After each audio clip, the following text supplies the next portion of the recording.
stop it. So much hate, it made me nauseous. Worked in silence, made me cautious. I exerted every option. Count me out, must think I lost it. Losing sleep, somehow I fought it. I heard life was a box of chocolates. Ain't shit sweet round here, it's toxic. Made the most of what we got. We go hard, been through a lot. So we party till we drop. Tell the neighbors it won't stop. Watch your shorty hit me up on days I need to pick me up. I just wanna live it up. Can somebody lift me up?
What's going on, guys?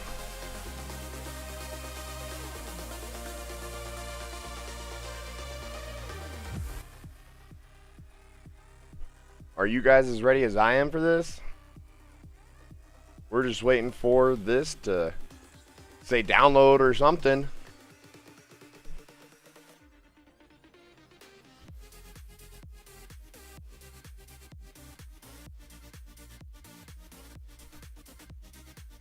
Switch my camera the other way. Oh, I'm in the way.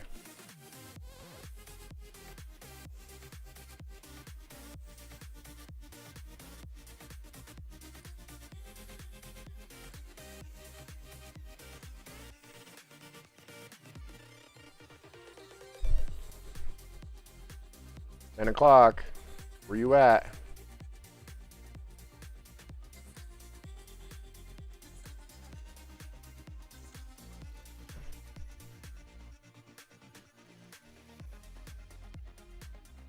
I don't know if we gotta download anything. I don't know if it's just gonna be in Fortnite. I don't even know. It says coming soon. It's an add-on, so I guess we'll find out soon or shortly, hopefully.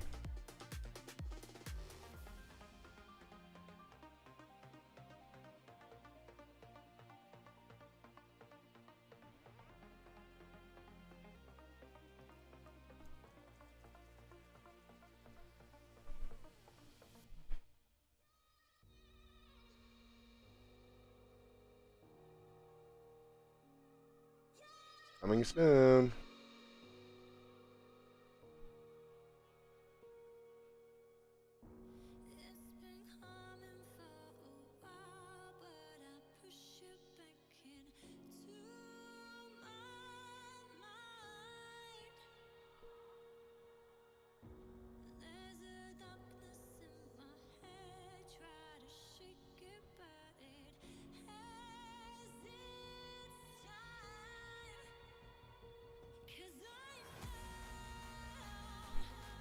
If you're stopping by, say what's up. How you doing today? I'm totally excited for this. I've been waiting and waiting and waiting. I plan on making zombie maps, remaking zombie maps. I plan on making 1v1 maps, trio maps. I want to build. I want to make video games. Come on. I want it to say download. Come on.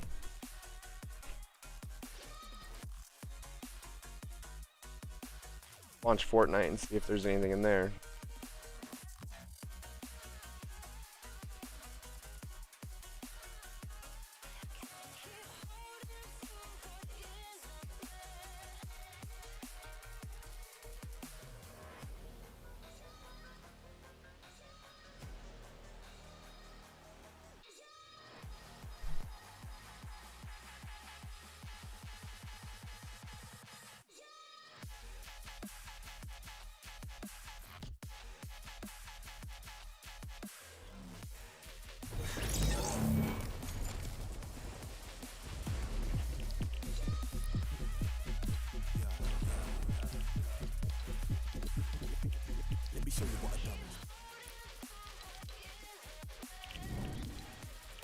Come on, give it to us.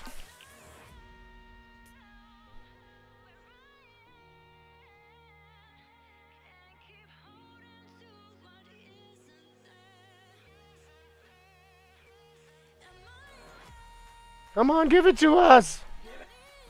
Give it to me. I want it. Welcome in, welcome in.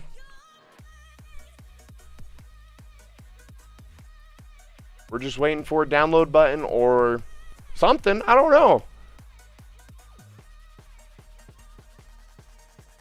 Still says coming soon.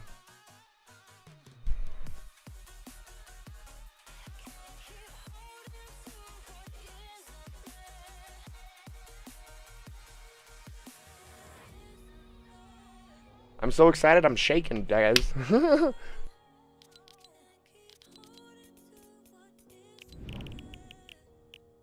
Come on, give it to me.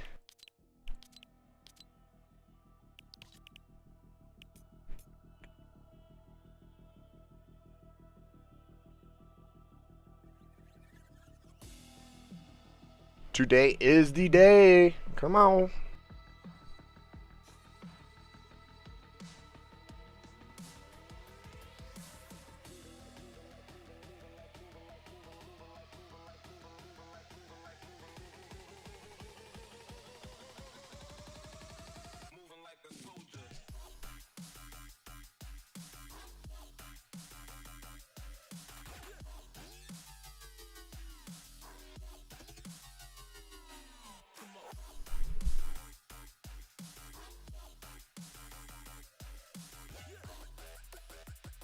Come on, Fortnite.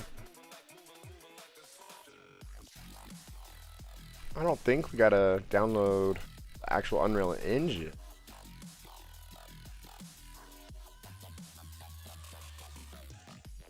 Make sure y'all can hear me. Oh, yeah. You can hear me.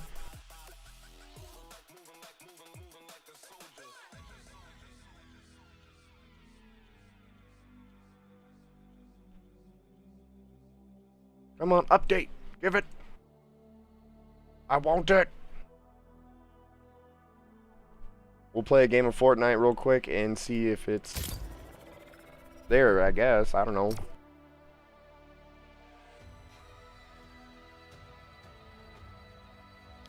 do you guys think? Do you think we should just wait for the download button, or do you think we should just play a game of Fortnite, like I said, and check back on it? As far as I know, it's supposed to be out at 10. Maybe wrong.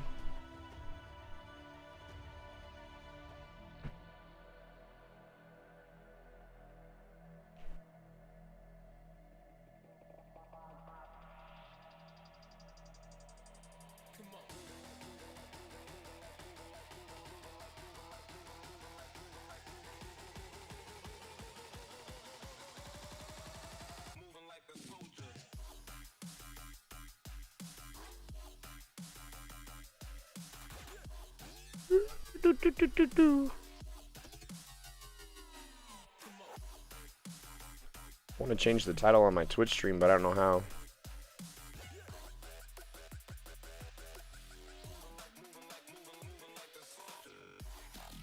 If you're hanging out and you know how to do that, let me know.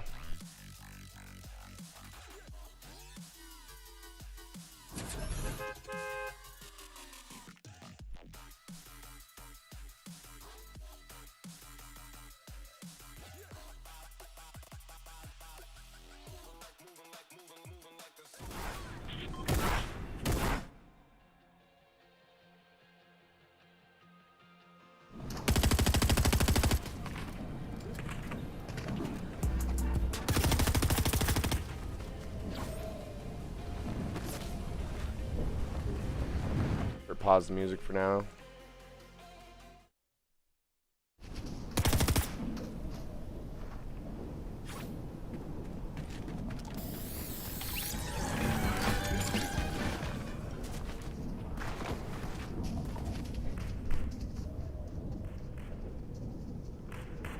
You gonna look up how to change my title for me?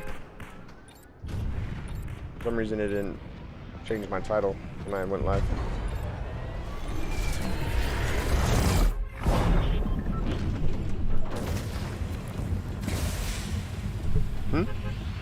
You wanna do it for me?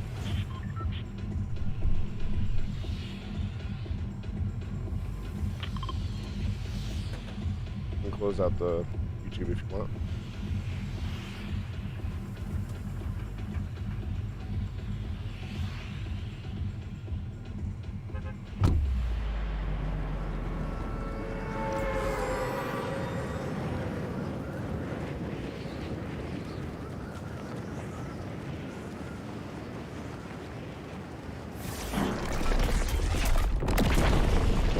Make it the same title as my YouTube video. I think it was Learning Creative 2.0 or something like that.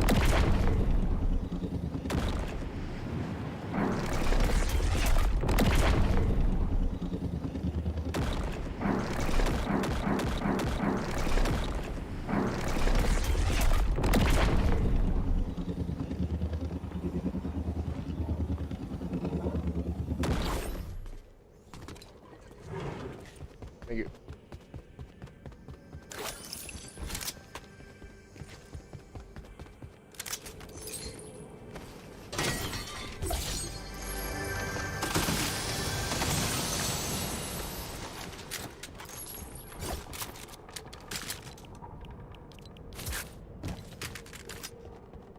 Big pot.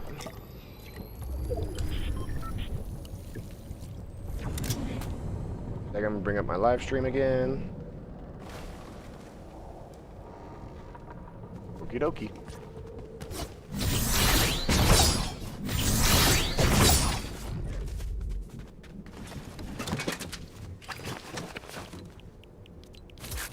My gun placement. Where you at, homie?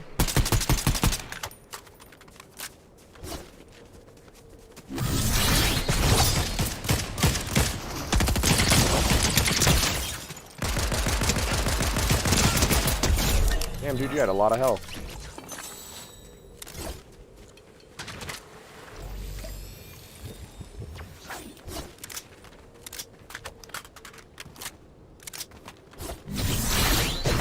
Damn, dude.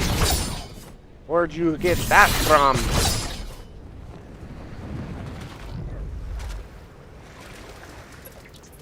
Shotgun. Okay. Okay. Somebody's been here. Maybe not a shotgun yet, but we'll take it.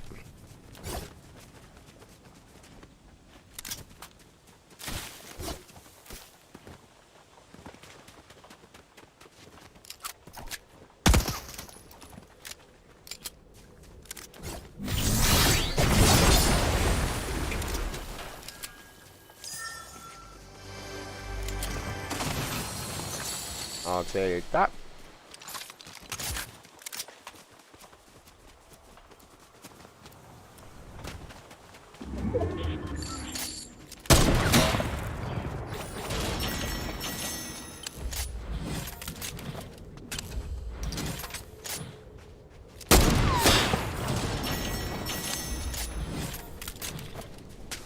How's it going? We're just waiting for the download button for Unreal Engine to come out. Or something to happen. Thanks for joining.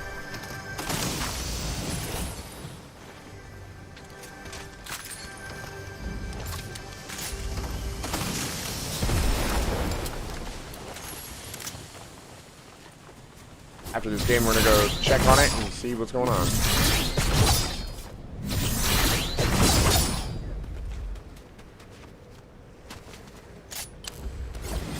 I started this game just to kill a little bit of time.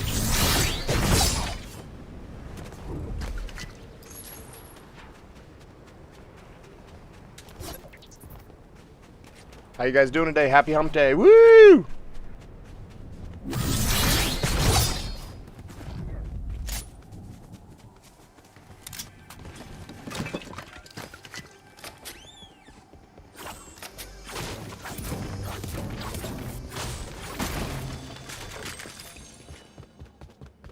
Wasn't even planning on actually playing Fortnite today. I was planning on building all day.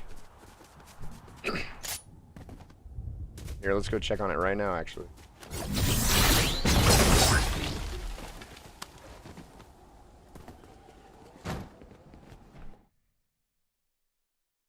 Still says coming soon.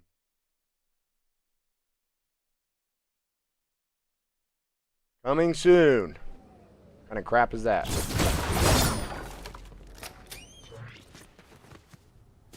We're waiting. I'm ready. I plan on remaking Kino to Toten. I'm not sure about doing that today. I'm gonna hopefully at least learn the basics.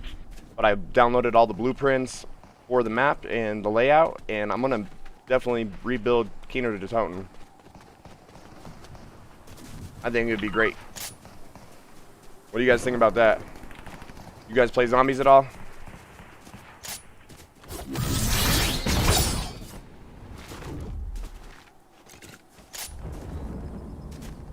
I heard you guys. Where are you? There you are.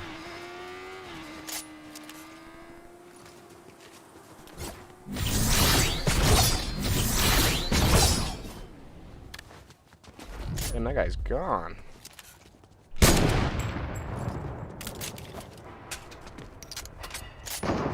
Ow!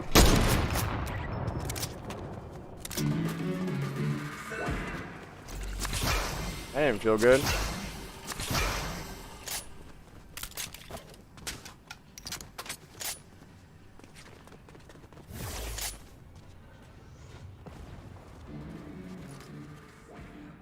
Where'd you go, dude? Oh. Yeah, I don't see you.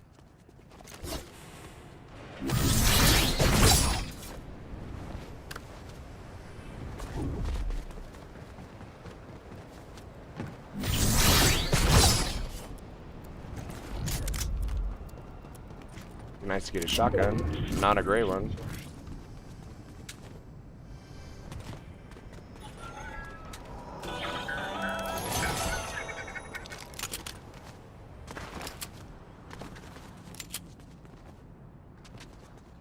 You're gonna snipe me and then run away? That's kind of shitty, guy.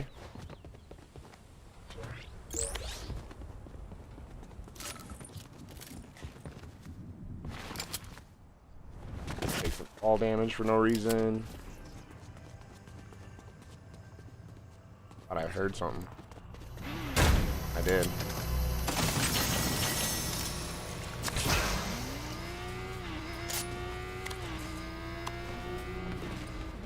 if we can cut him off.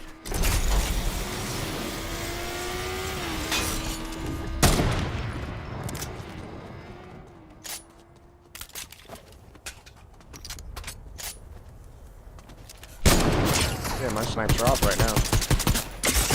Ow!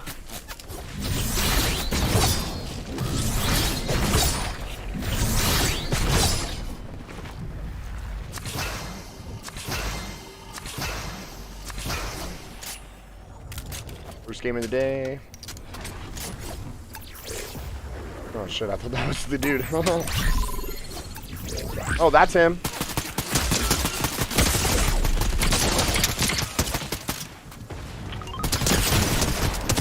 Aim, dude, what the hell?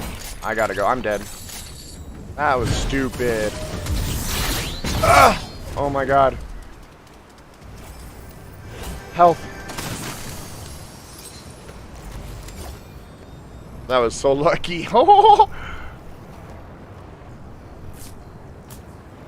am I not spam crouching? Not working.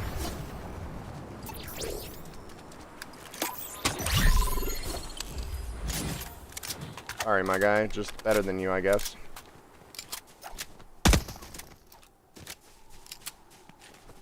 Let's see what this place has.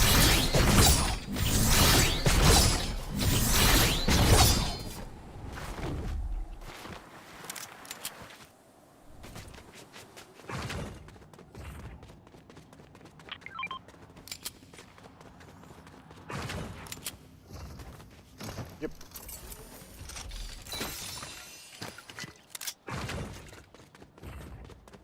Shields.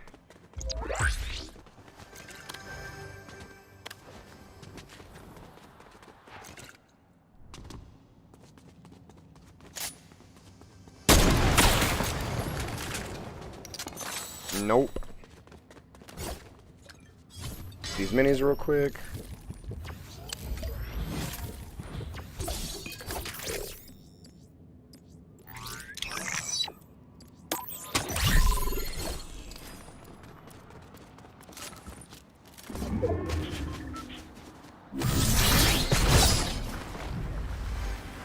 Whoa.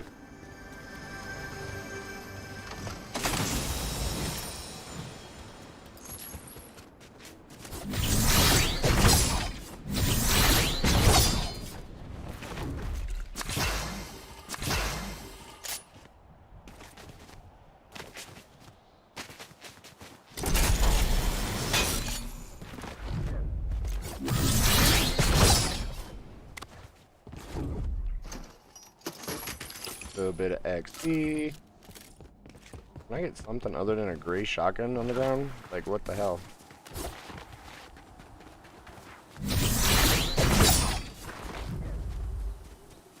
What's going on? Thanks for coming by.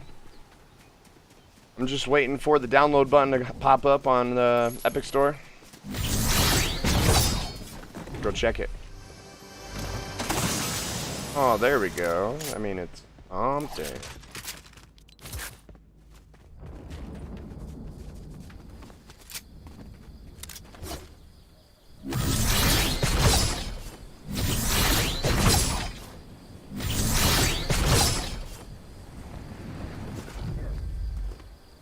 Hello, Mantle?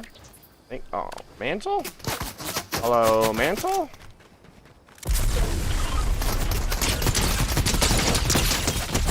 Thank you. I'm again. What you got, homie?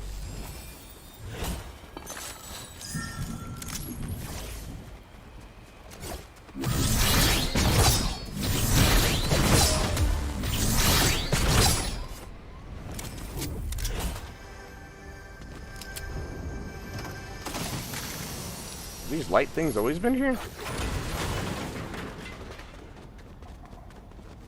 Oh, that gotta be new, right?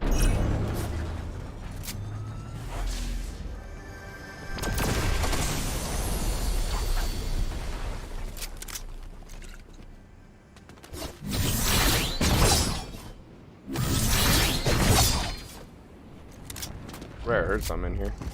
I did!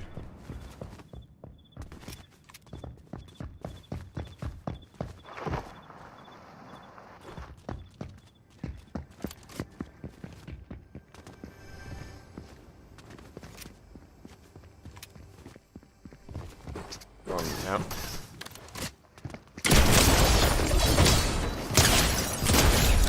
Sorry, dude. Sorry, duty. Ooh, thank you. Why don't you use that, my guy? Some people just don't know what weapons to use sometimes.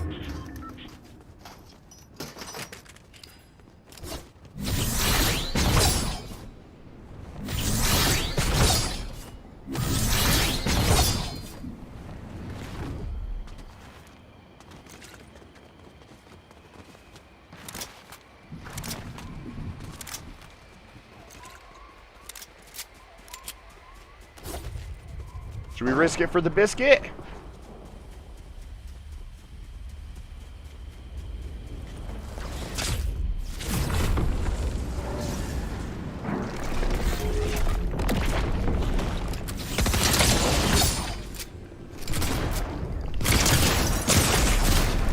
Damn. Oh, he had the heisted. He was one shot away. Turn the lobby real quick.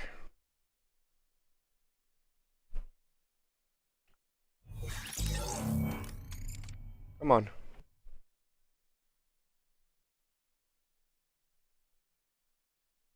What do you mean coming soon?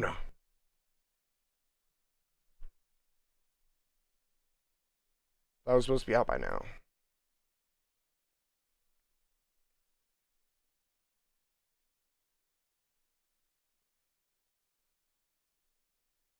Can you have Zane shut his door or turn that down?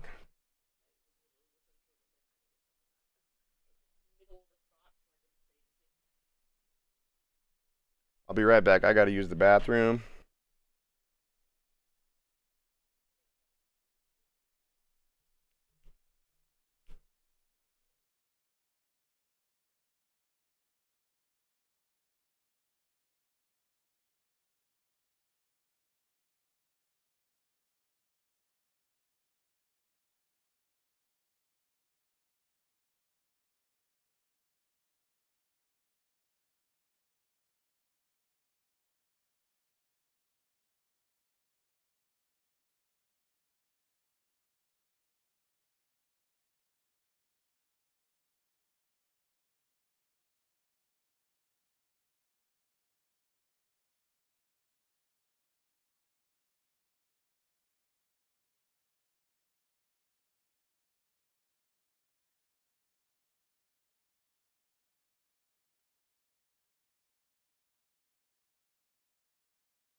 Boom.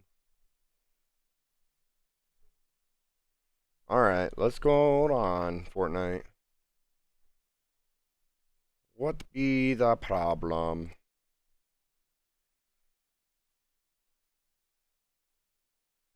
Does anybody know it? I thought it was supposed to be out by now.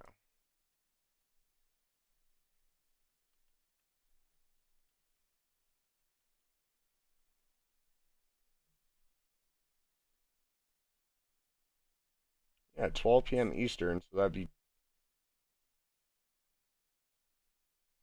10 our time, right? It says Wednesday, March 22nd at 12 p.m. Eastern. But GMT is us, right? Oh, okay. GMT is that general mountain Yeah, or general time that we were having trouble with, right? Yeah, it should be released.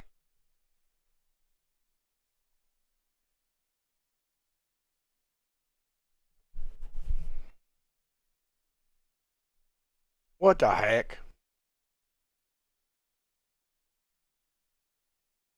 The new Unreal Editor was officially released last week, but that wasn't the first time we'd heard about the possibility of Fortnite Creative 2.0. Epic Games CEO Tim Sweeney had originally stated that the new editing tool for Fortnite would be released in 2022, but was then delayed to March of this year. For a firm release date has officially been set and can be wish listed on the Epic Games Store. And I have done so. Maybe we gotta close the Epic Games Store and reopen it.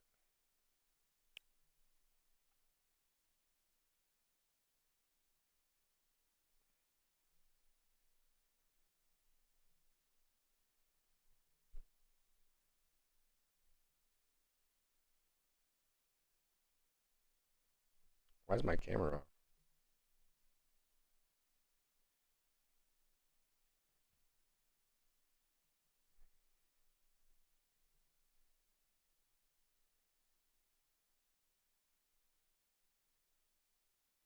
Still says coming soon. When was that?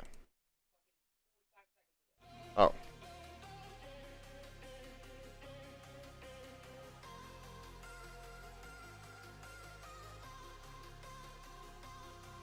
Less than 5 minutes to go.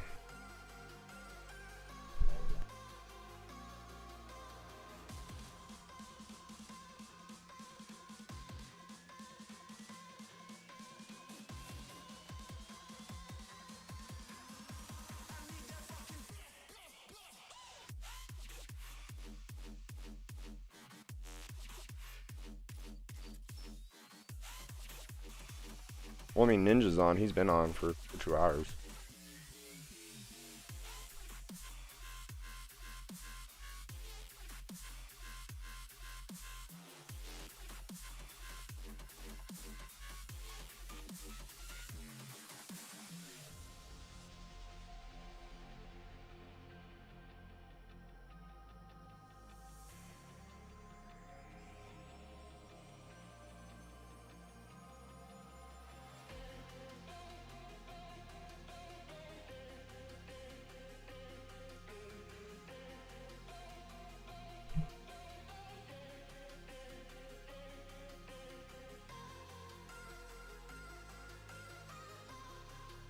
Less than 5 minutes to go, I guess.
Europe has passed some major new legislation, and the fight goes on for the freedom of all developers.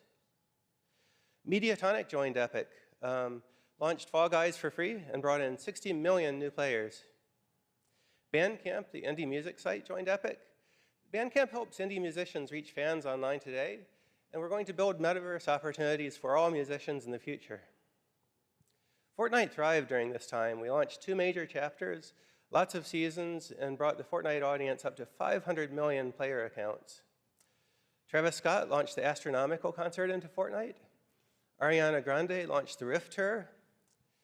And so overall, Fortnite had a really great time with tons and tons of players enjoying and the world constantly evolving. But we also learned some hard lessons. Epic entered into a massive settlement with the FTC, and it really brought home to us and to the whole industry that kids in technology are a pressing topic for all developers to take seriously, and that the expectations of regulators here in the United States and around the world are much higher than ever before. And so we've done a lot over the past few years to improve things. We've added huge sets of new parental controls into Fortnite and the Epic Games Store, and new child safety features like cabined accounts.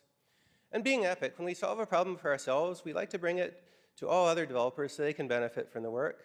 And to that end, Super Awesome joined Epic. Super Awesome makes verifiable parental consent tools that are available to all developers for free, so it becomes much easier to comply with all of the regulatory laws around children's access to games worldwide. We also launched Unreal Engine 5 into early access during the pandemic. We went through a year, yes.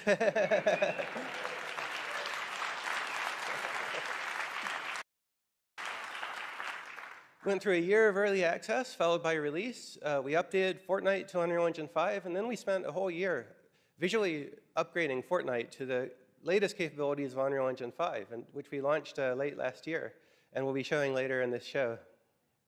Epic Games Store also thrived. The player base has grown massively during this time to over 230 million players on PC. We've paid out more than $1 billion to all developers.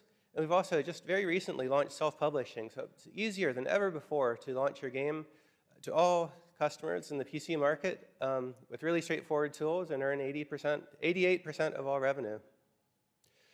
But that's a summary of the past, and this State of Unreal is about the future. So I'd like to invite Nick Penwarden to come up and talk about Unreal Engine 5.2. Thanks.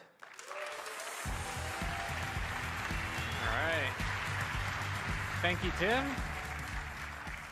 Thanks, Tim. And hi, everyone. I'm excited to get to show you some of the new experimental features we've been working on for Unreal Engine 5.2. Let's take a look.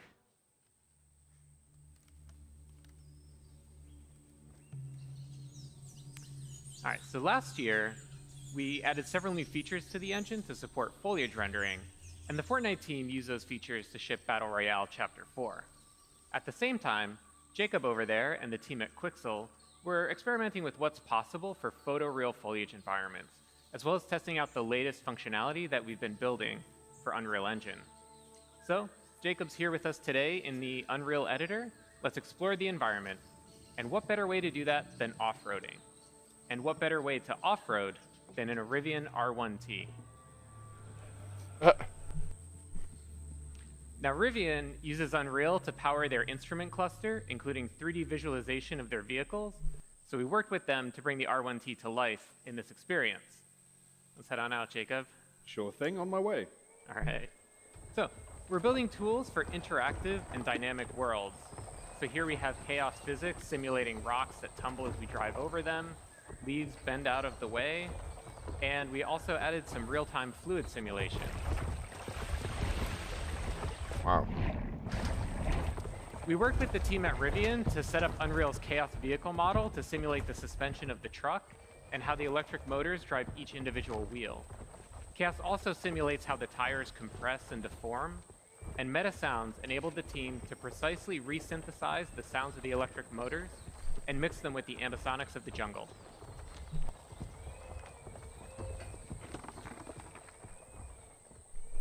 So Rivian provided us with a highly detailed model of the truck, about 71 million polygons that we're able to render in real time thanks to Nanite.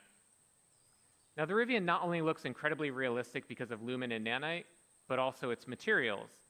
And today, we're introducing Substrate, our new material framework.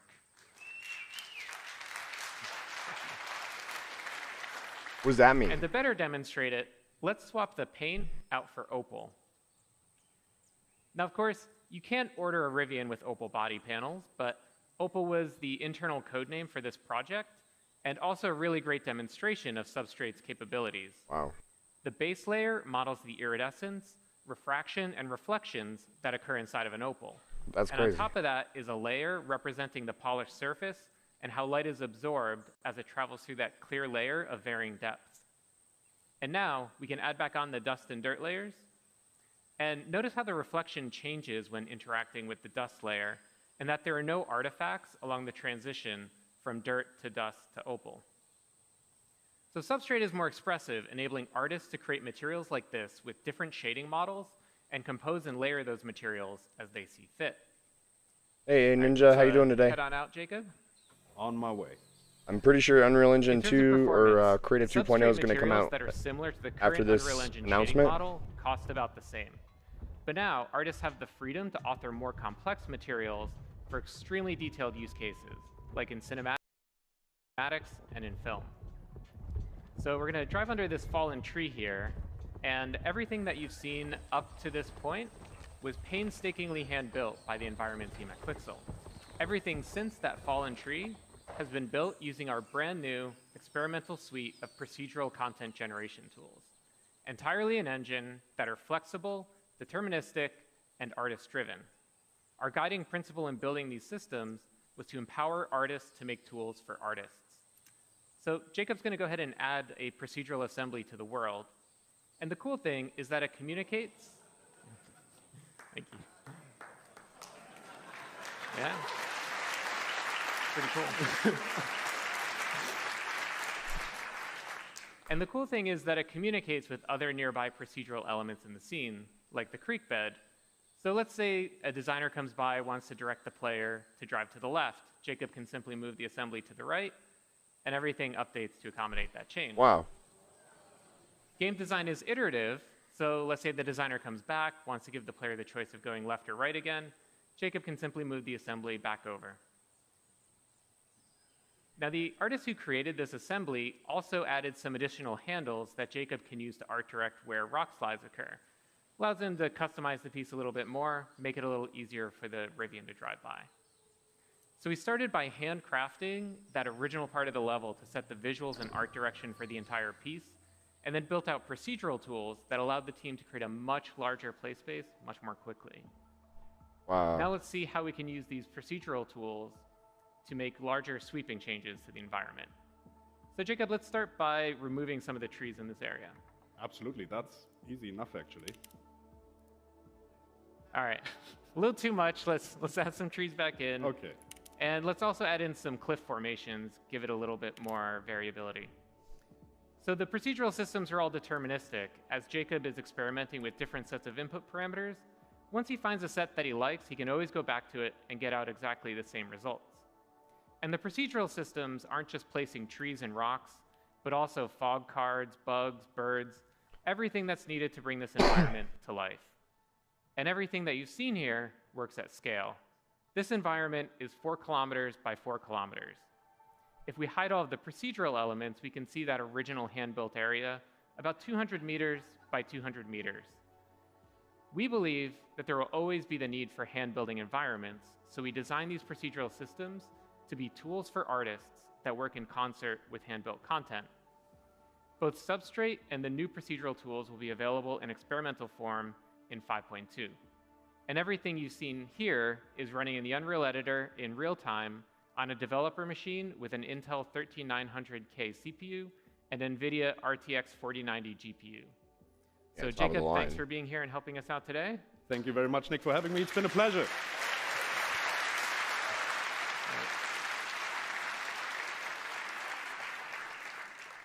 All right, so come visit us at the Unreal Engine booth on the expo floor. You can check out this demo for yourself. And this afternoon, here in the YBCA, we'll have a tech talk diving into the details behind this demo. In addition, the Preview 1 build of Unreal Engine 5.2 is available now. So you can test out all of the experimental new features we showed today, as well as numerous other improvements. Head over to the Epic Games Store to download the binary build, and also get the full source code from the Unreal Engine repository on GitHub. And I found that we make the best technology for developers when we use it ourselves, when we really put the engine through its paces, both through tech demos like this one, as well as full game productions. So to talk about how the Fortnite team used the latest Unreal Engine 5 capabilities to ship Battle Royale Chapter 4, please help me welcome John Loff. Hello, John.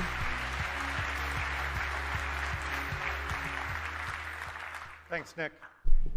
For Chapter 4, we wanted to show Fortnite in a way players had never seen before. We upgraded with broad strokes, using Lumen, Nanite, and other UE5 tech. We worked directly with the engine team to improve these features and ensure they scaled on all platforms Fortnite ships on. First up was lighting.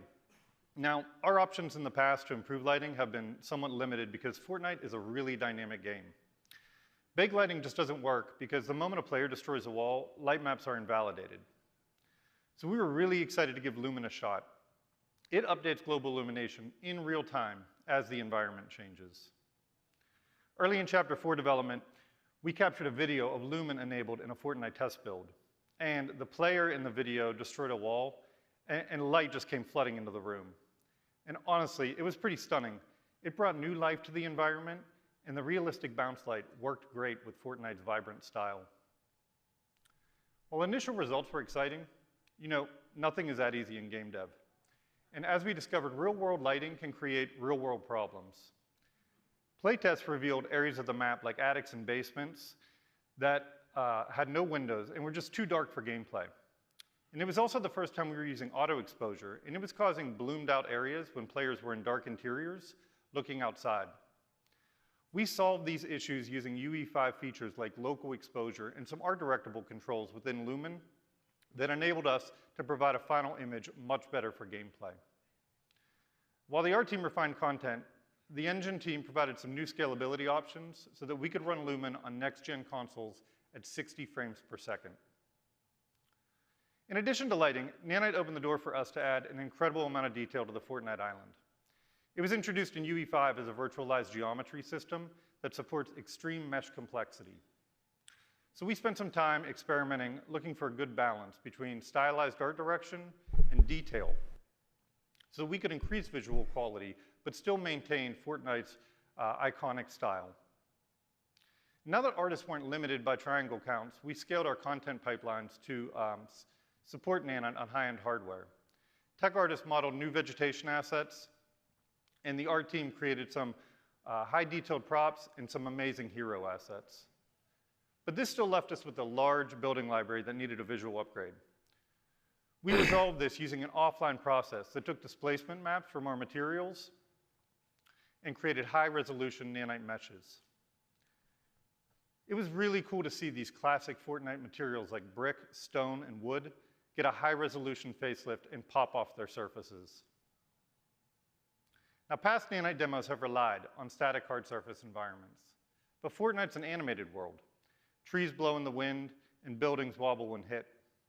So we worked with the Nanite team, and they extended the material pipeline to include masked and animated materials on nanite geometry. The island in Fortnite is constantly evolving, with major changes each season and complete reboots when chapters launch. So it's essential that we evolve our workflows too. During Chapter 4 development, we started utilizing 2 new UE5 features that changed how we build levels: World Partition and one file per actor. World Partition automates the level streaming, and it allowed us to work in one large level. We use level instance actors to group content logically, like a building and all of its props. One file per actor ensured our large dev team could work in this space without source control conflicts.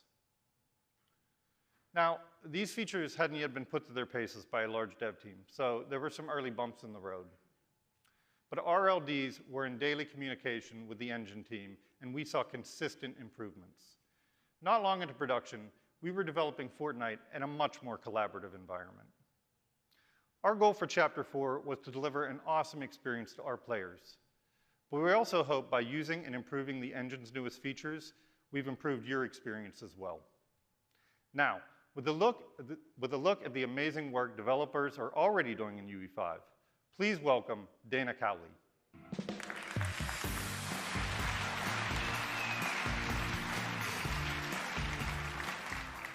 even when you have great tools and amazing content at your fingertips, making games is hard, and it gets even trickier when you're trying to ship while you're upgrading your features. And we put a lot of effort into making sure that the transition from UE4 to UE5 was as smooth as possible, and you've proven that it worked. And we've been impressed with all of the teams who have made the jump over so quickly. You know, many of you moved your games over right in the middle of development, and quite a few of you have left internal tech in favor of UE5. And as of last month, 77% of all Unreal Engine users are on UE5, and that's rapid adoption en masse. And over 750,000 of you are actively building with Unreal Engine each and every month. Wow. You've invested in us, and we're investing in you. And beyond games, you're telling amazing stories across live action and animated entertainment. And to date, more than 550 television and film projects have been made with Unreal Engine in production. Now, these are some of the leading studios using UE5 today. This represents a brain trust of talented game developers from all over the world, and it's getting bigger every day. You've validated that we're on the right path, and we're blown away by how you've embraced the tools and shown us what's possible. And now, you're about to hear from several talented teams who are bringing their awesome games to PC, console, and mobile. First up, we have Qubit Studios, a small team whose game Infinitesimals has not only received an Epic Mega Grant, but is also coming to the Epic Games Store with the help of Epic Games Publishing. Here to give you an exclusive new look is Michael Borjard. Hi, everyone. I was invited here today to share our story with you. Qubit Studios is a small studio from Europe, and we have one mission: to bring the world of Infinitesimals to life. In our first game, you play as Captain Okni Rodin-Rake, as he and his crew explore a mysterious planet filled with lush environments. Now, a universe is already big at our scale, but when your main character is only a few millimeters tall, it takes on a whole new meaning. As a studio, we have big ideas. As a small team, we need to make choices. And that's where switching from UE4 to UE5 made a big difference for us. It has empowered us by giving us time back. Let me take you through a few examples. As Okni is very small, we want players to truly feel its sense of scale by having a large space to explore. By using world partition in UE5, we managed to save months of dev time, not just because of the size of the world, but also because we can build on top of it. It allowed us to spatialize a lot of systems very quickly. And with the built-in HLOD, we get strong runtime performance while being able to load the entire world visually in editor. A large world is great, but it doesn't do us any good if it's empty. And that's where the new packed actors and level instances came in handy. A level designer can use prefabs to quickly prototype ideas, while artists can refine those prefabs in editor by assembling assets together. And with one file per actor, it all happens in parallel. On the animation side, motion warping allows us to use a single animation for a large range of situations. And with Control Rig, we can quickly create those first-pass animations in editor. But the most outstanding features are Nanite and Lumen. We don't need to spend time on topology optimization and can directly use high poly meshes. Lighting is more realistic, and we don't have to use tricks for transition between exterior and interior.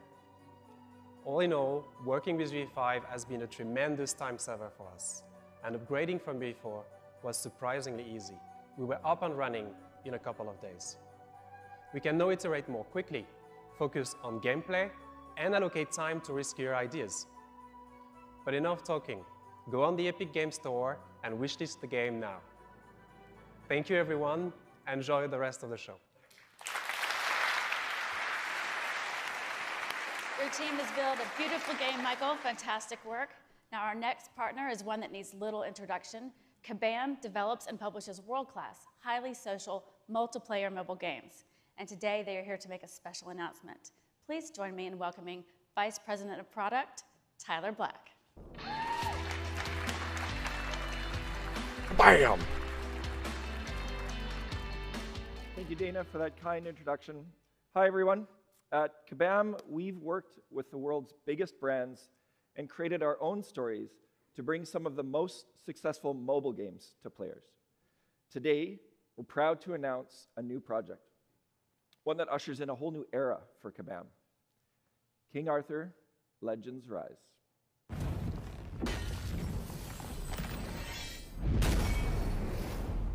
It's a new cross-platform squad RPG set in a stunning, reimagined Arthurian world. When we began this ambitious project, we knew that Unreal Engine was the only solution that had the tools to bring incredible visuals to both mobile and PC at launch. So here's how we put those tools to use. King Arthur Legends Rise allows players to explore campaign stages and interact with their environment using a variety of animations. If we were to use traditional animation techniques, the number of assets that we would need would be massive. Thanks to Unreal's advanced animation technology like IK rig retargeting, motion warping, and property access, we can create high-quality, detailed, and attractive animations with relatively few resources. But that isn't the only way that we're using Unreal Engine 5's tools to deepen the player experience. We're also making use of dynamic weather to affect character strengths and other stats and keep the battle gameplay fresh and immersive. That's all from us today. We can't wait to share more with you about King Arthur Legends Rise in the coming months. Well, that was short. So check out our website, playkingarthur.com, and sign up to stay up to date on our newest game. Thanks, Tyler. Now, the next developer coming to the stage was founded a few years ago, and they're already making a big name for themselves. Hexworks is a CI game studio, and they are capturing the imaginations of fans of dark fantasy with their new action RPG, Lords of the Fallen. Creative director Cesar Vitosu is here to give you an exclusive look at how they're using UE5 to build one of this year's most highly anticipated games. Thank you, Dana. Thank you, Dana, for the introduction and handling my name so graciously. Hello, everyone. I am very excited to be here and represent Hexworks, our incredibly talented multinational team behind Lords of the Fallen, our upcoming dark fantasy action RPG. And today we'll be sharing how Unreal Engine 5 has helped bring our highly ambitious and decidedly grim vision to life. Please enjoy. Welcome to the Lords of the Fallen Technical Showcase. Here at Hexworks, our goal has always been to create the most immersive game experience possible. Today, we're journeying to Skyrest Bridge, one of the game's early locations, to demonstrate just some of the impressive ways Unreal Engine 5's state-of-the-art technologies have helped us deliver on this ambitious vision for our upcoming action RPG. We want players to feel fully immersed in our world by playing as their own unique virtual persona. To achieve this, we've used a combination of technologies, including 3D scans of real people and UE5's own character customization tech. Players can create unique faces and bodies by dynamically morphing between a huge range of shapes before finessing the finer details. Our extensive selection of armor sets seamlessly adapt to whatever shape the player chooses. It's really important to us that we represent as wide a proportion of our audience as possible. Being able to customize your hero in Lords of the Fallen is only the beginning. Each and every one of our characters is incredibly detailed, using high-resolution textures. Wow. Get up close to any surface in the game, like this tunic for example, and detailed texturing provides incredible levels of micro-detail. How these objects move and behave is also crucial for player immersion. UE5's Chaos Physics engine facilitates advanced simulations for clothes, chains, hair, belts, and a whole lot more. This helps to substantially enhance the secondary motion in all our characters, making their movements look much more lifelike. The lighting in Lords of the Fallen takes full advantage of Unreal's brand new Lumen GI. We've been able to light our complex environments in real time, meaning we can immediately see the effect of a light bounce, for example, without waiting for the traditional slow baking processes. Watch how the lighting reacts as we move our light source around this environment. Global illumination like this can be quite demanding on processing, so we also make use of emissive shapes to add additional details to the lighting of any space. We can then fine-tune these light bounces on our nanite meshes, providing our world with impressive levels of detail and minimal impact on performance. Perhaps the most important element of Lords of the Fallen is the ability to travel between two worlds: the realm of the living, Axiom, and the realm of the dead, Umbral. We've created our own custom toolset within UE5 that allows us to intricately craft these two environments side by side and seamlessly swap between them. This means our artists and designers can ensure these worlds feel intrinsically linked, like two sides of the same coin, even if one side is decidedly more horrific than the other. Whoa. On behalf of Hexworks, thanks for watching today's brief This game looks tech pretty cool, presentation. actually. The twin realms of Umbral and Axiom await fearless adventurers later this year when Lords of the Fallen launches on PC and current-gen consoles. Lords of the Fallen. Yeah, we gotta go wishlist that one. That looks fucking cool. Looking awesome, thank you. This next team is known for making some of the world's most popular MMORPGs. And recently, they've been pushing the boundaries of cinematic storytelling, and the results speak for themselves. Here with more is NCSoft's Chief Strategy Officer, Dr. Song-Yi Yoon.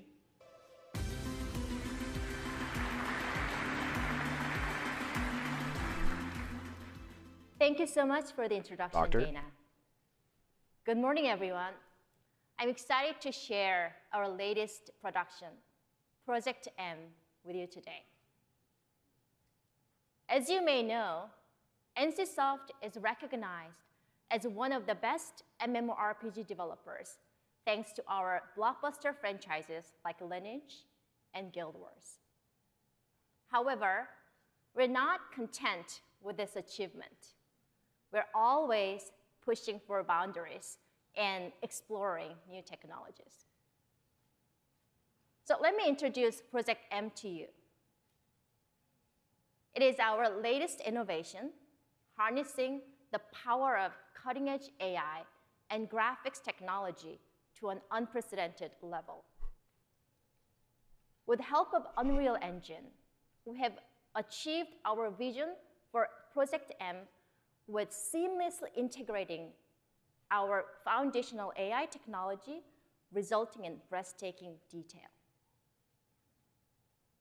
So to give you a sneak peek, we have prepared a video featuring our CEO and Chief Creative Officer, TJ, who will personally guide you through our newest creation as a digital version of himself.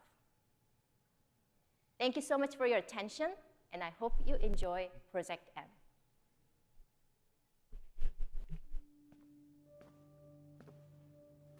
That's animation. Holy shit. This is 3D scanned person, like, that's nuts, dude. Project M is one of NCSoft's most ambitious projects to date.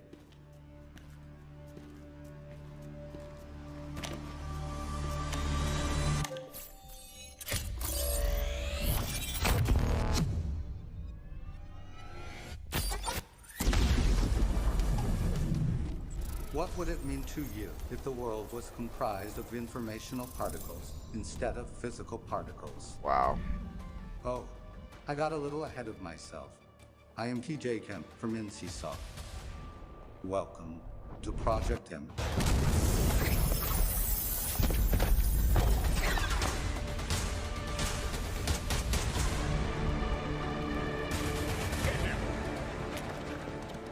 How would the fabric of simulated reality change our perceived world if we could tamper with the arrangement of those particles? This very idea is what sparked Project M.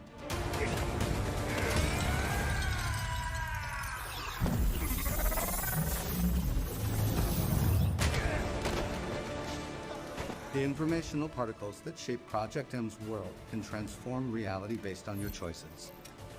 And each choice you make will change your experience.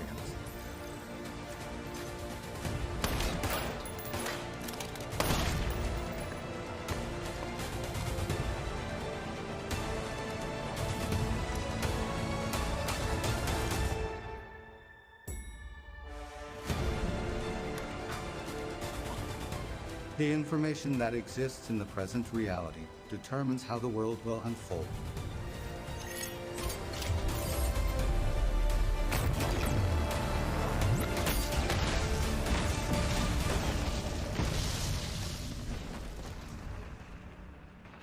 Value every encounter and every moment. These will be essential in the world of Project M. This is where our journey ends for now. I look forward to seeing you all again soon.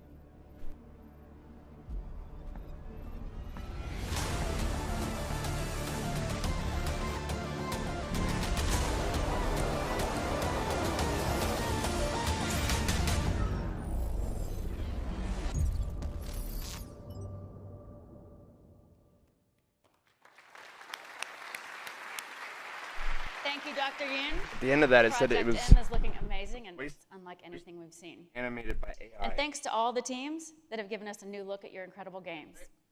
Like we just saw, the worlds you're building feature awesome-looking characters with loads of detail and authenticity. And our team understands that believable digital humans are at the heart of great storytelling. And for more on that, I'm happy to hand it over to our CTO, Kim Libreri. Thanks, Dana. Thank you. Some incredible games. Hey, everybody. Wow, it's great to be back after 4 years. It's good to see you all. So, it's been 2 years since we released MetaHuman Creator. This cloud-hosted tool allows you to create photorealistic digital humans for your game or experience with the simplicity of an RPG character creator, yet with a level of realism and customization that you've never seen before. Our community has created millions of metahumans for their Unreal projects, and the work we've seen has been unbelievably breathtaking. And I'm sure a bunch of you in the audience are actually making metahumans as well. Let's take a look at some of this work.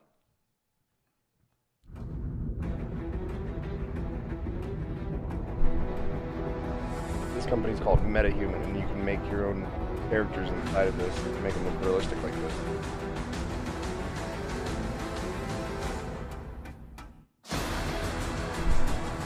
Games are nuts. They're about to be fucking even more crazy, dude. Like, what?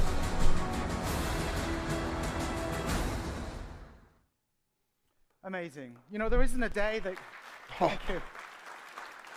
I gotta go There isn't download a day that. that goes by that we don't see some post on LinkedIn or Facebook or wherever showing us amazing usage of metahumans.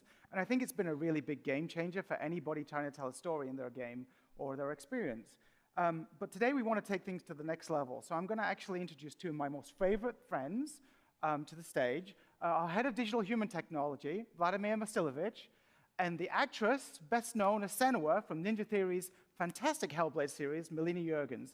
How are you both doing? We're good, thank you. It's been a while since we were last on this stage. In fact, I think it was 7 years ago that we went through this ordeal. That's a long time ago. A little bit of PTSD triggering there. But it was the first time we all came together, Ninja Theory, Epic, Cubic Motion, 3Lateral, to do something that we thought would wow audiences here and sort of set a template for the future of using characters in games. So anyway, I think we're in a pretty amazing place right now with the industry, but we do want to take things to the next level.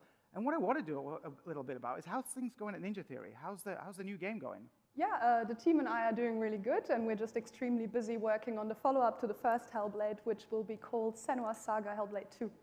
I can't wait. The first game was fantastic. Thank you. I really can't wait to play it, so get it out soon. Anyway, I'm going to leave the stage. Thanks for joining. If you missed any of this presentation, it's nuts. Hi, everyone. Our guiding vision for MetaHuman has been the democratization of complex character technologies, allowing you to work faster and see the results immediately. A character is only truly believable if its motion fidelity matches its visual fidelity, but animating at this level is a hard task for even the most skilled studios. Some of our best work leveraged 4D capture, but this took specialized hardware and weeks or even months of processing time. while MetaHuman Creator gave you the ability to generate high-quality characters, animating them still wasn't as easy. This is why I'm very excited to announce a new capability to the MetaHuman product, MetaHuman Animator. MetaHuman Animator contains the essence of our 4D pipeline, but optimized to run on a single machine. It is able to use iPhone, as well as stereo professional systems. I can use my iPhone to animate we're going to demonstrate characters. how it works. For this, we're going to need Mel, our technician John Cook, and just a phone. And just a phone. Watch this. Mel, can you take your position, please? Sure. Yeah. Let me know when you're ready. Okay. Okay, and action. I need performance capture to work like a mirror. I need it to capture whether I'm acting scared or angry. And sometimes, all I need is a look. Cut. Thanks, Mel. That was great. Yeah, you're welcome. Okay. Our technician, John, is currently pulling Mel's performance from the phone onto his machine, where everything will be processed locally. We have updated our Live Link Face mobile app to capture all data at the best resolution possible with the device. MetaHuman Animator uses video and depth data to convert this data into high-fidelity performance animation, and it can even use audio to produce convincing tongue animation. John is currently scrubbing through the take to pick the section that he wants to process. John, are we all good with the data? Awesome. So from now on, it's just a single button click to kick off the processing, which for a performance of this length will take less than a minute to convert into animation. So Mel, while that is processing, let me show you something else. Yeah. Oh, is that me? Yeah, this is what we refer to as your MetaHuman DNA. Cool. And this is generated by the capture we made earlier, right? Yeah, that's right.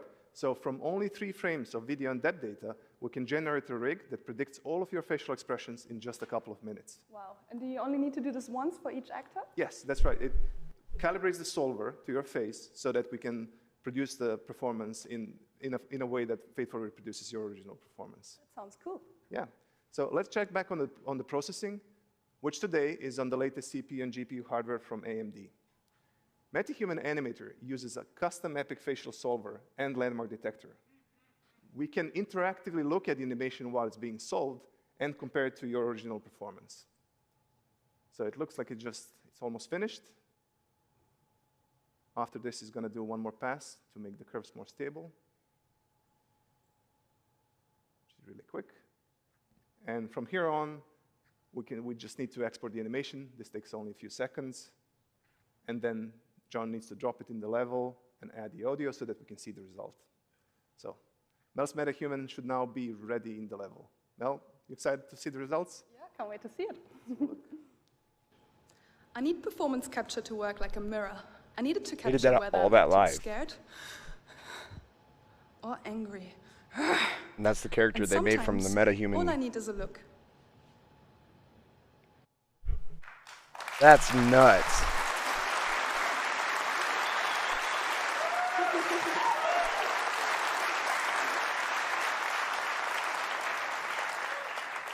Thank you all. So, Mel, what do you think?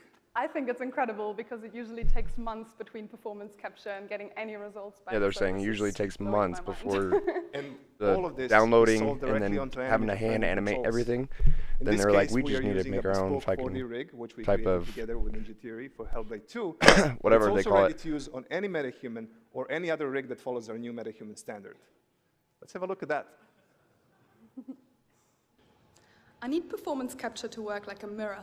I need it to capture whether I'm acting scared or angry. And sometimes, all I need is a look.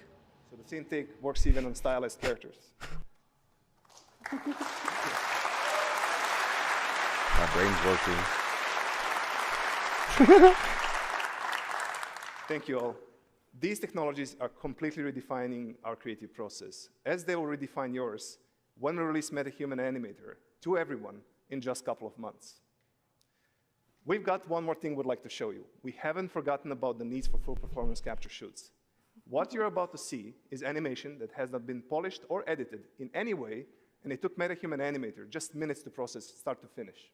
Yeah, so here's one of my favorite lines from Ninja Theory's upcoming game, Senua's Saga Hellblade 2.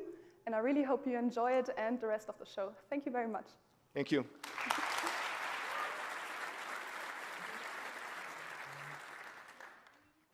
Sign, perf, cut, take 13.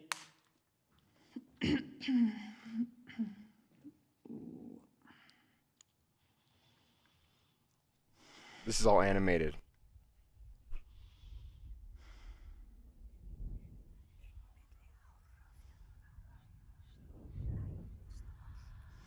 Wow. I see through your darkness now. I see through your lies. I will show them how to see as I do. I will not appease your gods. I will destroy them.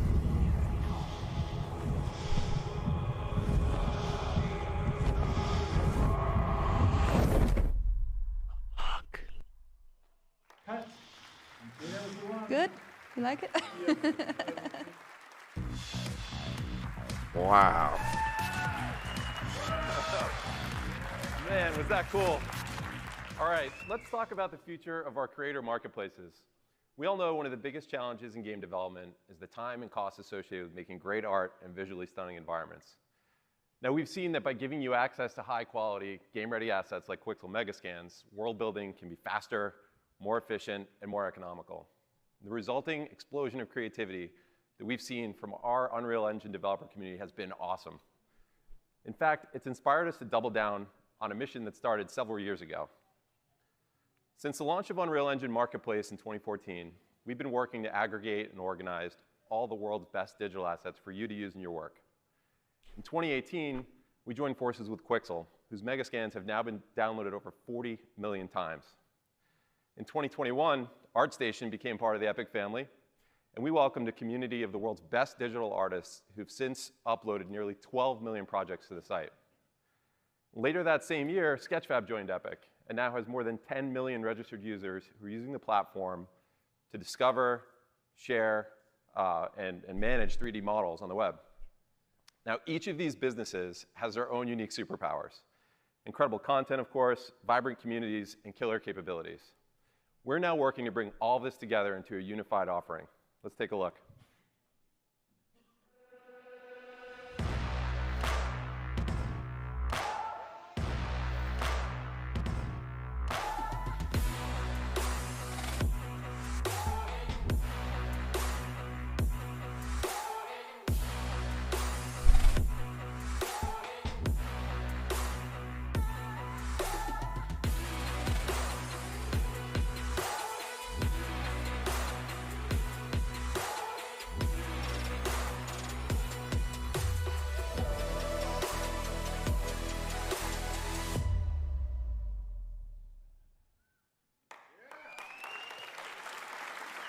Later this year, we'll be merging our content offerings into a new unified creator marketplace called Fab. Built on the strong foundation of sketchfab.com, we're going to drop the sketch and go all in on Fab. Fab will be an open marketplace serving the entire digital content creation industry. That means we're going to offer assets for all game engines, all digital content creation tools, and metaverse-inspired open worlds. So whether you're a studio making a blockbuster game or a movie, or you're a player building your first island in Fortnite, our goal is to bring you everything you need to build your world in one place. We'll have 3D models, materials, sound, plugins, animations, visual effects, and more. Fab will be the new home of Quixel Megascans, MetaHumans, and other incredible epic content designed to push the limits of what's possible. We'll also bring you the high-quality assets and environment packs from leading art studios, AAA game developers, media companies, and even musicians who are taking fan engagement to the next level. But our primary focus is on bringing you the best stuff out there from millions of independent artists who will benefit from the lowest fees in the industry, pocketing 88% of revenue from their sales so they can build real businesses and invest in making more great assets for you to use. That's right. Now, with millions of assets, we have to make it super simple for you to find what you're looking for and get inspired along the way. We'll leverage automated tagging to consistently and accurately describe content, and we'll give you the ability to inspect 3D models before you download making it easy to understand the game readiness of an asset so there are no surprises. Building on the success of Quixel Bridge, the Fab plugin will enable you to search, discover, drag and drop content right into your scene without leaving the game editor. Wow. We want to improve your workflows by connecting Fab to all industry-leading digital content creation tools. For example, our partnership with Adobe will make it easy for you to export and publish models from Adobe Substance Painter directly to Fab. Finally, leveraging Sketchfab's digital asset management capabilities, Fab will be the place where you go to store, manage, and share assets either privately with teammates for collaboration or publicly on the web to showcase your work. With collaboration tools like this, we want to help small teams do big things. Now, it's no longer just major studios who are driving our industry forward. World building has become accessible to everyone. And we're seeing this today with tens of millions of new creators building awesome experiences in Fortnite, Roblox, Minecraft, and other open worlds. This is increasing the demand for ready-to-use content, and it's creating an exciting new opportunity for asset creators to reach massive new audiences. We believe an open and fair marketplace where artists and developers can come together to buy and sell assets is essential to the creation of the emerging metaverse.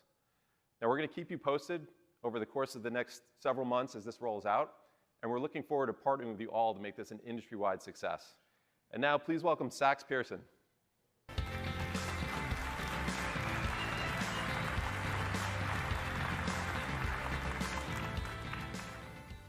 It's great to be here today. We've been working towards this moment for a very long time. This next segment is exactly why I'm here at Epic, to move the industry forward and help make developers successful. I'm here to introduce powerful new tools to existing Fortnite creators, powerful new opportunities for professional developers. Here we go for Fortnite. Fortnite is becoming an ecosystem. That means new tools to design, develop, and publish games, and a new economy that rewards developers. These updates bring us one step closer to Epic's vision of a connected metaverse where billions of players enjoy high-quality creations made by millions of developers. At the center of this all is Unreal Editor for Fortnite, available today in public beta on Epic Game Store. It's a new PC application that brings the power of Unreal Engine to the scale of the Fortnite audience, deeply integrated with the game with new workflows that allow PC and all other platforms to create together fast and fluid. We call it UEFN for short. But first, let's talk about how we got here. Fortnite changed when we released Fortnite Creative 4 years ago. Creative is an in-game toolkit for players to make sandbox games inside Fortnite. And because of Creative, Fortnite is already much more than a game. It's already a place where players find games and developers find players. But why should you develop in Fortnite? Well, our players are highly social, content hungry, with over 500 million player accounts, massive PC presence, and the largest console player base. It's the best, most vibrant place for developers to find an audience quickly and publish new games. Islands built using creative tools already account for roughly 40% of playtime in Fortnite. That's billions of hours a year. Wow. And we expect that number to keep growing with UEFN. So this is a sample of games in Fortnite today. What we have noticed is that players are more engaged, they have more fun when they play Epic's own games like Battle Royale and community games made by creators like you. Like, the combination is what makes Fortnite special and what is going to help us all grow. As we've shown in Unreal Engine, Epic's mission is to deliver an awesome suite of tools for developers. Unreal Editor for Fortnite is for experienced game developers, like many of you in this room, but it's also for the growing community of Fortnite Island creators that are ready for Unreal Engine's proven PC editor workflow. As you're going to see in the demo coming up, UEFN and the existing Creative toolkit is already a great combo for developer and Fortnite creator teams to make incredible experiences. Of course, our long-term goal is to make the entire feature set of Unreal Engine, or bring the entire feature set of Unreal Engine to UEFN, but also over time to expose many of the other services that Epic offers. Bill just announced Fab. Fab is launching today also inside UEFN in an alpha version. And products like MetaHuman will be coming to UEFN in the future to support your creative vision. For the next stage of Fortnite, and ultimately the open metaverse, we also need brand new tools that solve really hard problems. Interoperability, scalability, and resilience a real issue when you operate at this scale and expect this level of durability. This is what led us to develop Verse. It's a powerful new general programming language designed specifically for this purpose. You're going to see us use it in the demo in just a moment. The second thing we're working towards is high interoperability between UEFN and Unreal Engine that will enable you to take your work anywhere.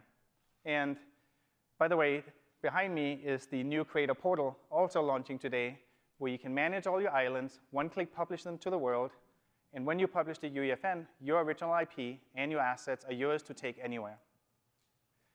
Now let's take a closer look at UEFN features and workflows. We put together a short video, and then we're going to do a demo. Thank you. Here it is, Let's babe. start with the basics. Unreal Editor for Fortnite runs on PC and is integrated directly with Fortnite, so you have access to over 4 years of content, all for free, to get you started. What's special about UEFN is what we call Live Edit. Live Edit allows anyone on your team to join a UEFN session from any platform that runs Fortnite. That means someone can join from a console using the normal Fortnite client, and they're able to work alongside and collaborate with PC users. UEFN has access to all Fortnite Creative devices, our modular gameplay systems that work in the in-game editor. This allows you to instantly add gameplay and quickly bootstrap your game from the hundreds of gameplay devices already available. The UEFN beta has many of the same features we use to create Fortnite, including the landscape editing toolset. You can edit the landscape to change the look of your island, or make sweeping changes to create something completely new, and then quickly play it in-game to check out the results. So even though you have access to tons of Fortnite content, with UEFN you can make content that looks nothing like Fortnite. This is a section from Forest Guardian, a tech demo built in UEFN that we are launching today. A big feature of UEFN is the ability to import your own custom assets, so we used a few 3D models, textures, and materials that we built just for the project. And all the lighting in the cave was made possible thanks to Lumen, our real-time global illumination system. You can also find more content like Quixel Megascans and Sketchfab models in our initial alpha release of the Fab plugin for UEFN. All assets are curated and optimized for use in Fortnite, and the full version of Fab will launch later this year. You can also create and modify materials, so you can change the look and feel of objects easily. And you can import skeletal meshes, and then animate using Sequencer and Control Rig. Everything you've just seen is available today in the public beta version of Unreal Editor for Fortnite.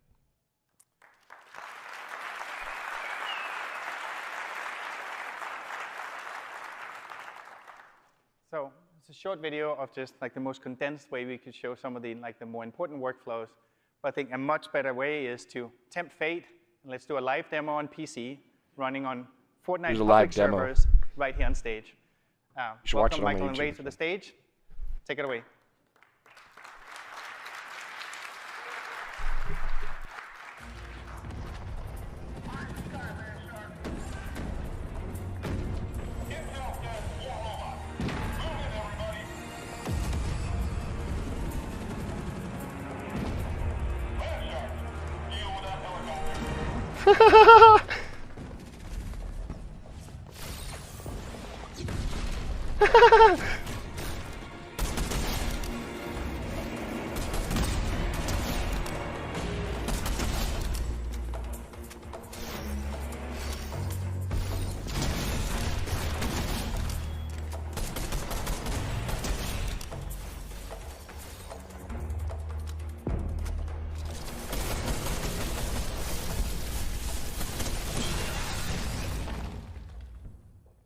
I'm glad that went well.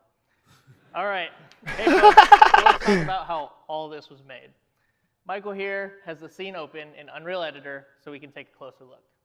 For the environment, we built this level using Quixel Megascan assets, many of which are available in the Fab UEFN plugin. We also used custom content that we built just for this demo.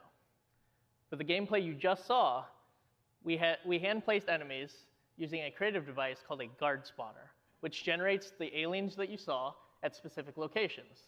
However, we wanted to do more and introduce dynamic play that goes beyond what the current creative devices can do. So to do this, we used our new programming language called Verse. So in this short section of code, every second we grab the position of the player, and for each spawn location, we then calculate the distance to the player, and if it's within a certain threshold, we tell that guard to spawn into the level. So now we have gameplay that's more reactive to the player's actions. This is just a short example of using Verse, but for a deeper dive, check out the Verse Tech Talk later today. Now, Michael is going to show us how we put the intro cinematic together. Hi, everybody. So before the gameplay section, we played this quick cinematic animation. This was actually created entirely in UEFN using Sequencer.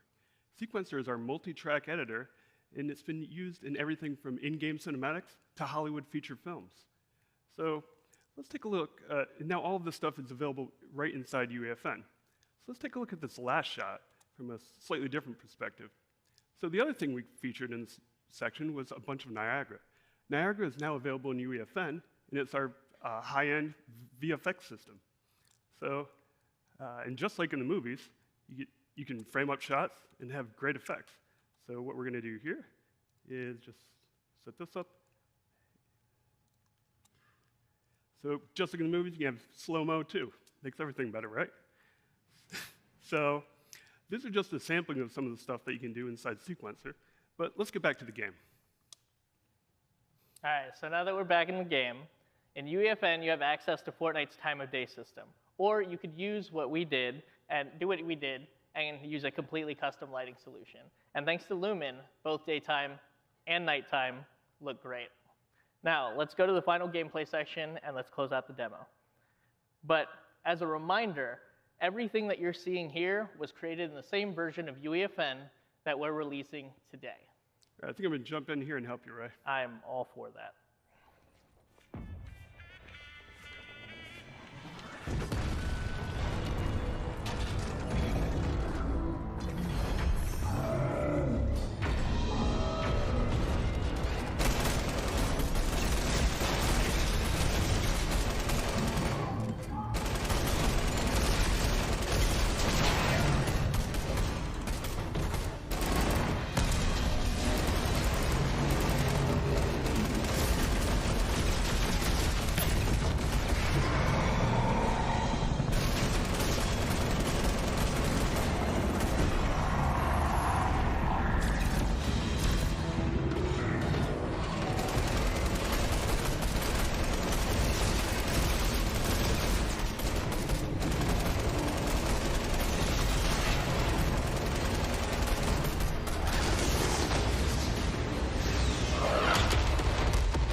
Thanks, Mike.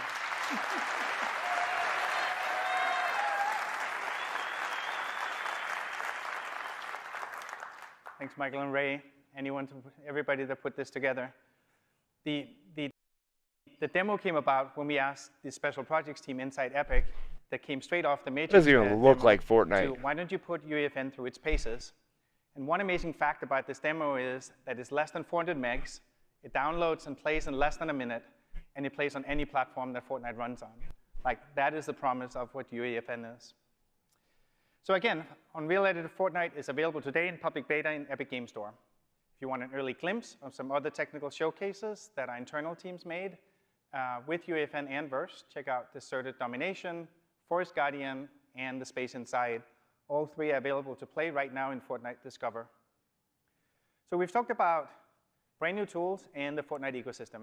Now I want to talk about the next generation of Fortnite's economy that both Epic and creators will participate in. We call it Creator Economy 2.0.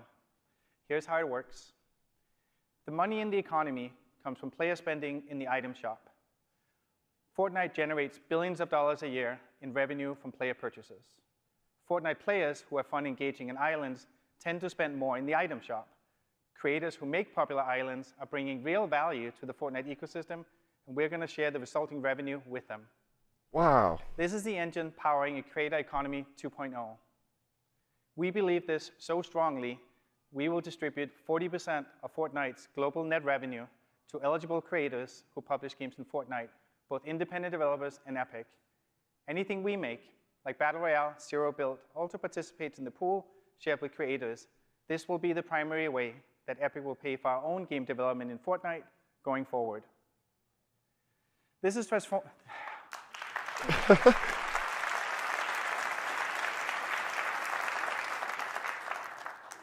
glad you feel it's a big deal, and I feel it's a big deal too. So, this is transformative and a big gut check for us too. We imagine thousands of third-party development teams building businesses and thriving with this model. Payments from the pool are based on performance of your island. We take into account data like island popularity, engagement, retention, attracting new players. And the benefit of this new approach is rooted in player fun and rewards everyone's creative work, both yours and Epic's. There's no need to design cunning monetization loops or extractive gating items. You make an island the players love. That is all you need to be part of the new economy. Creator Economy 2.0 is live right now. For eligible creators who are currently publishing, we are backdating the engagement payouts to the beginning of this month. Wow, For more details that's and to really sign cool. up, go to create.fortnite.com. Everything you've seen today represents Epic's biggest bet ever.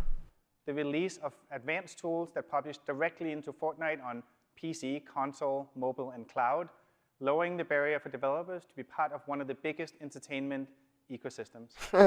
We welcome Not anyone Apple. to join us in the future where original content is owned by its creators, where developer earnings are a function of fun, and where ecosystem can be directly linked through community language standards like Verse. So to support developers who adopt UEFN, we're broadening the Epic Mega Grants program to help teams bootstrap projects that use UEFN and Verse. We're just getting started, and we hope that you'll join us and help shape the future of development. Now we're going to give you a look at what UEFN can do right inside Fortnite. After the video, Tim is going to come back out to talk about Epic's future vision. Thank you very much.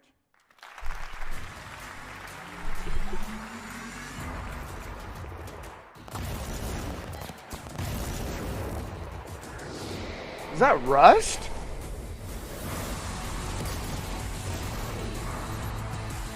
Whoa.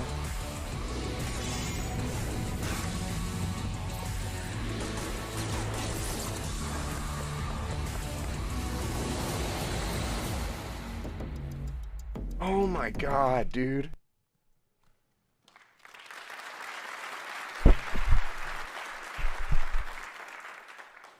Thanks. We think this is going to be a really powerful combination, putting together No, 470 really? million monthly active users with the power of the Unreal Editor and a new creator economy to share the revenue with creators who create engaging experiences. And it's another milestone on the path to a new kind of entertainment medium, which science fiction literature calls the metaverse. Because there's a crazy amount of hype around this whole topic, I'd like to step back and take a long-term look at what we see here. And at the core of it is some very real growth, starting with Fortnite's 70 million monthly active users, Roblox's 250 million monthly active users, Minecraft's 100 million, and PUBG Mobile and Apex Legends, and numerous other metaverse-inspired games, is leading to an identifiable audience today of over 600 million active users in these virtual worlds. And it's on a growth trajectory that will put it at billions of users by the end of this decade.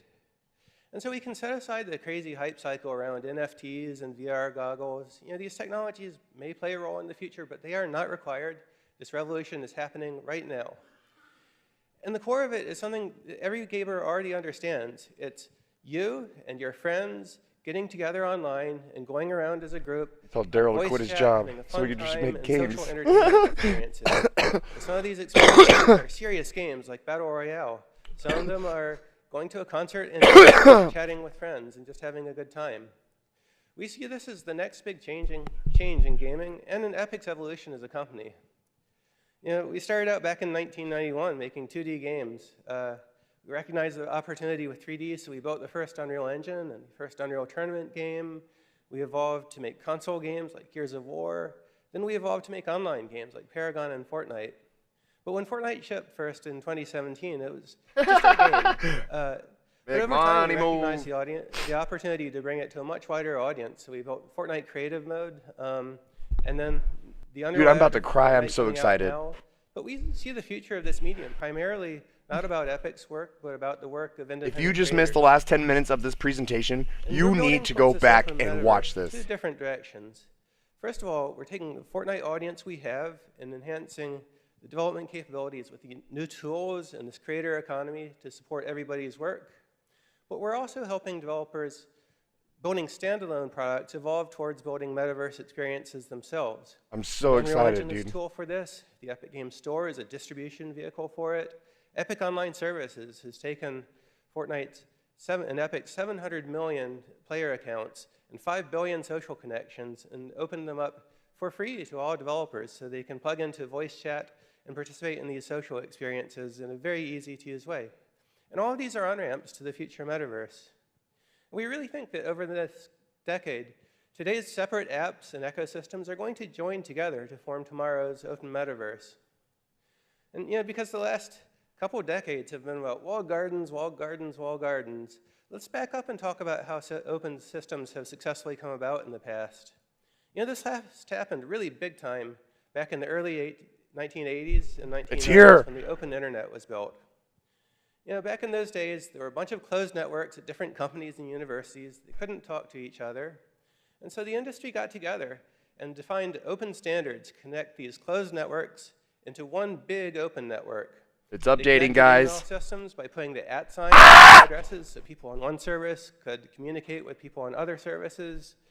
And then they began to define open standards like JavaScript and HTML for the open internet so that any user could participate. And the rule at that point was that any company could connect as an equal into the system just by following the open standards. Now let's talk about what this means for the open metaverse of the future. We have the opportunity to take all of these different online ecosystems for gaming, like consoles and publishers, and connect them together into a single place where anybody can talk to anybody else. We have the opportunity to turn today's game engines into tomorrow's metaverse browser engines. If you take a look at Unreal Engine and Unity and Godot, you have some very powerful 3D engines that have an increasingly common set of features and are increasingly adopting industry standards as ways of communicating with each other and with other tools. There's the GLTF content standards, there's Pixar's universal scene description format, and then there are a lot of new standards bodies that have formed to help to standardize the metaverse. There's Kronos Group, there's the Metaverse Standards Forum, there's the Academy Software Foundation and the Open 3D Foundation. And we have the opportunity for all developers to work together to define the future of this thing. And there's also the opportunity to connect the economies of these different ecosystems. What a user would really like is to be able to buy a cool looking outfit in one place and take it everywhere they go. And as we were designing this new Fortnite creator economy, one of the things we were constantly thinking about is how this could, in the future, be connected into an open metaverse economy. And there's no reason that the core model there, in which revenue from item shops are shared I with could put creators me based in on Fortnite. engagement, couldn't be turned into an economic model for the open metaverse at large, with economic peering. Dude, this is overseen by governance insane. groups to make this work in a safe way for all players. And this gets us to a really key question here, and that is, who is going to build the metaverse in the future?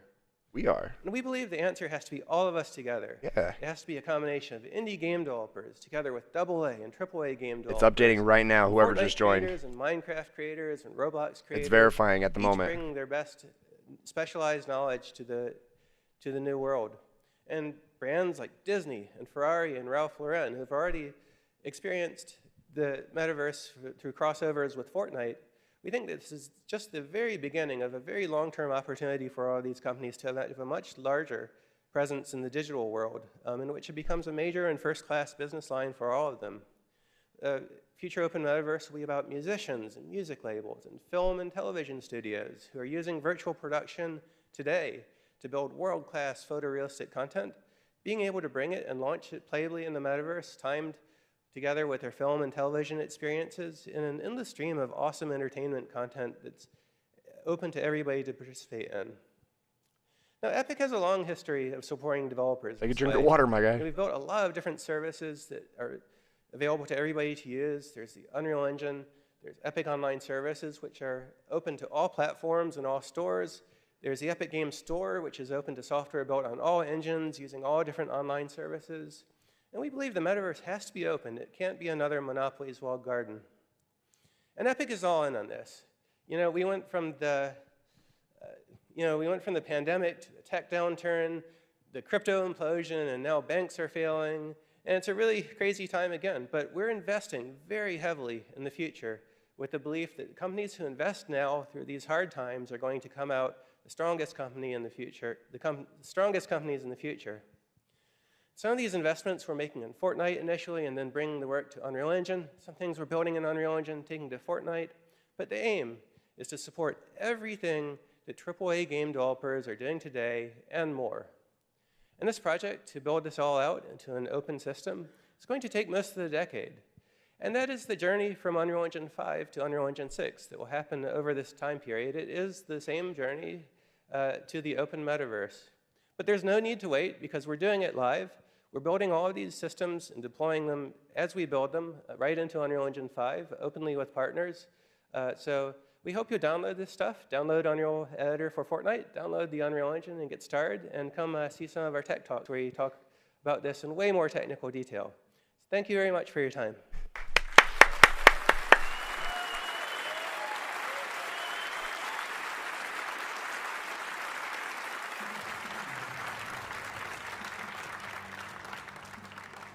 Wow. Just wow.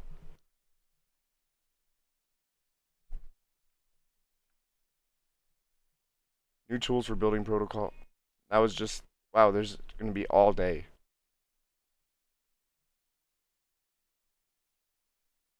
Creating your first game in UEFN at 12:30. What time zone?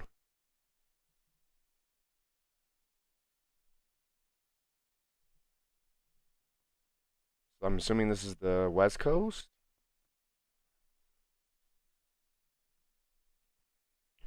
All right, guys, we're here. We're in it.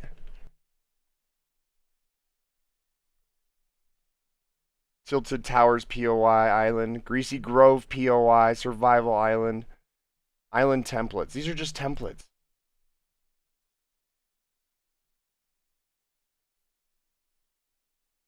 Animation 101, featured examples, verse detonation template, verse elimination template, the verse device starters, verse parkour template,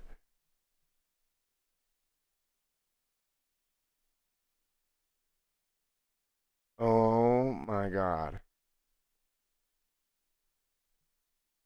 Debris Island, Fortilla, oh wow, Fortilla's in here. An extra large storing your project under OneDrive may cause conflicts or simple blank. Tilted Towers, Greasy Grove, documents getting started.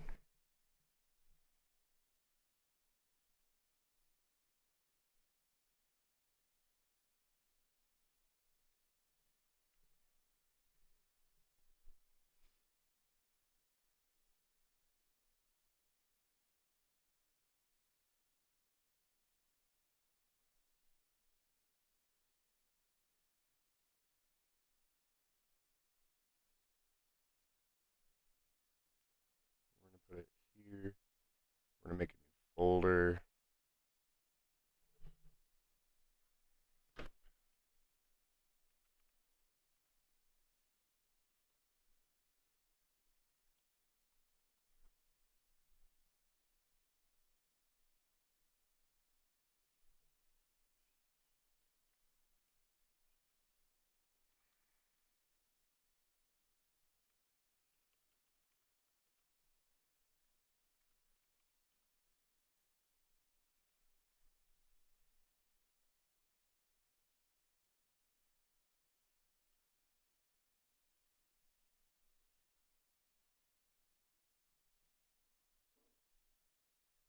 We can make creator teams. Create a new team to build on the island.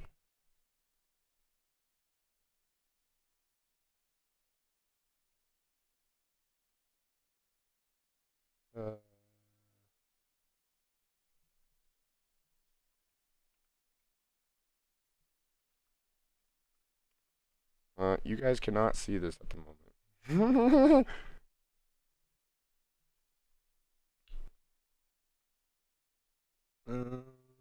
Intermission screen.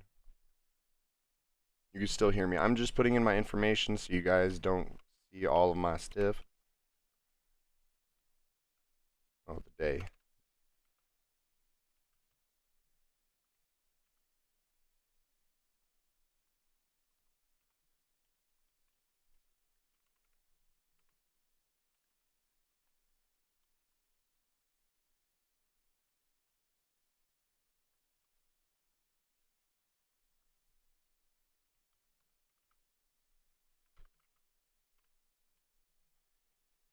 I am an adulte.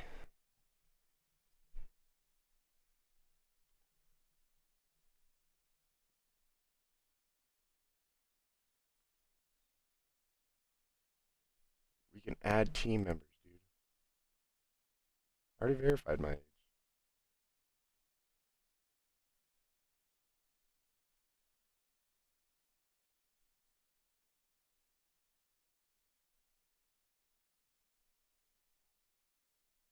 Team name. I don't even know yet, dude. I don't even. So much.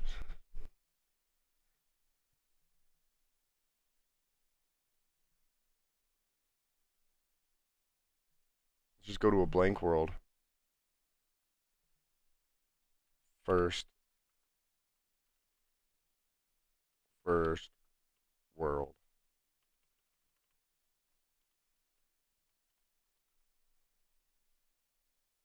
We're gonna go store it.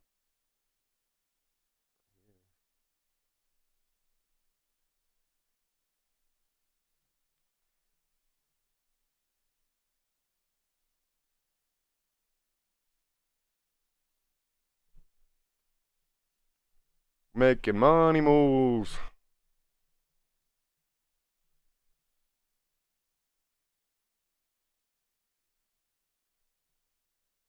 Project size.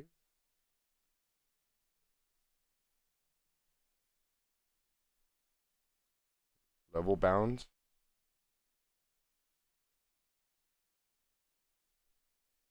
First world. Selection mode landscape.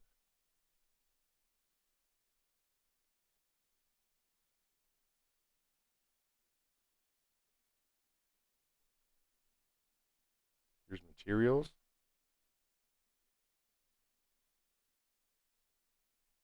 I don't have any materials at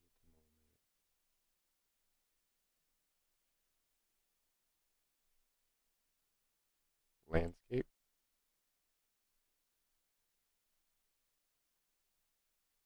Here's all the furniture, music, props, environment, devices, consumables, gray box, lighting, materials, visual effects, textures, sounds, props, prefabs. They have all of the old POIs.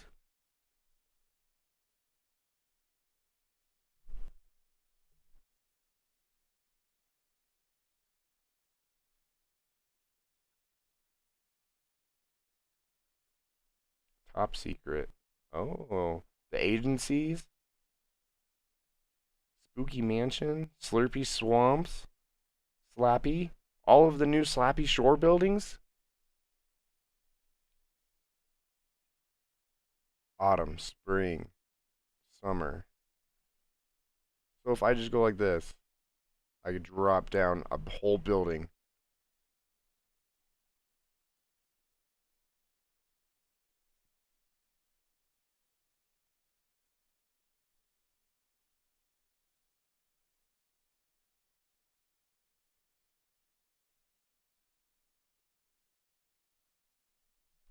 Said it was controller capable too?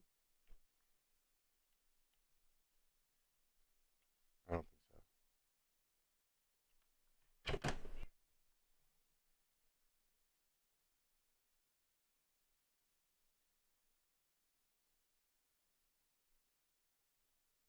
We go inside.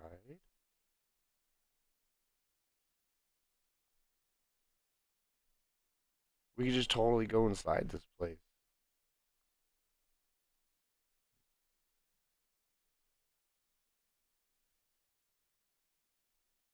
Your scene contains a sky dome mesh.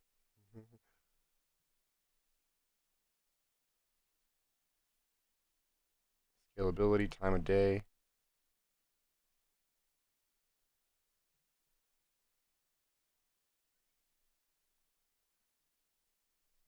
How do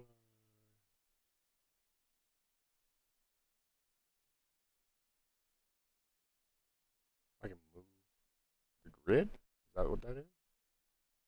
Oh, that's the building. Oh, wow.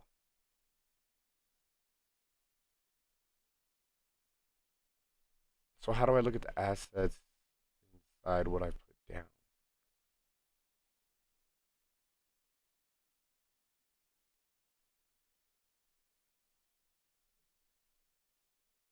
Outline. Collision boxes, fog.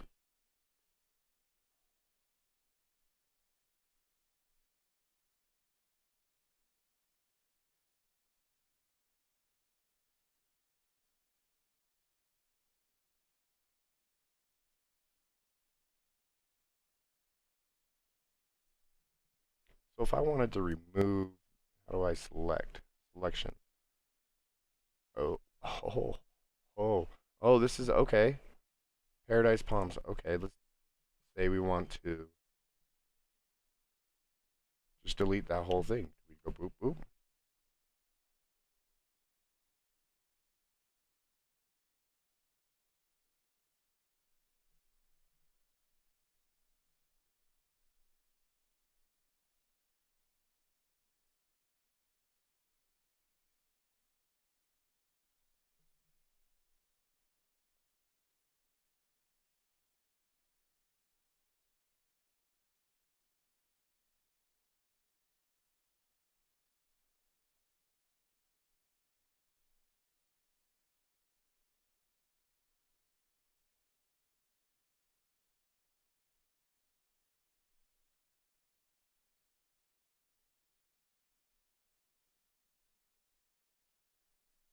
Rendering. Actors in the game. It's an instance. Oh, wow.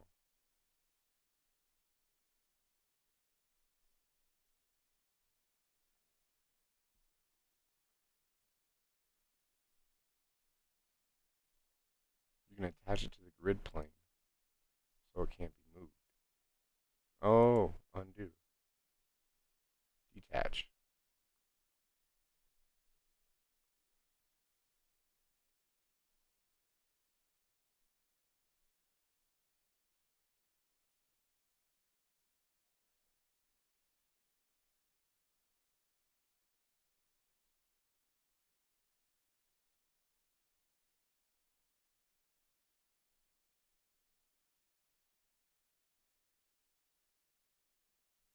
Wow, so much. This is just like Unreal Editor. Delete it. Boom. Look at that building's deleted. All right. We're going to go into the selection tool. There's a select and translate objects. Rotate. So what is the spawn? Fortnite start point.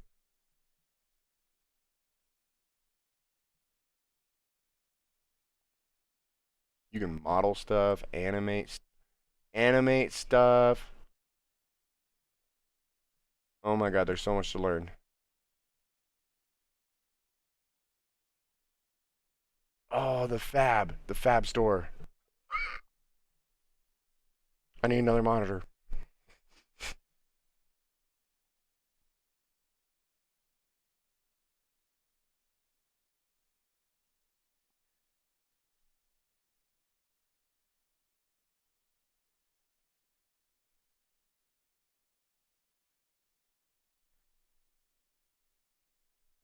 Construction site.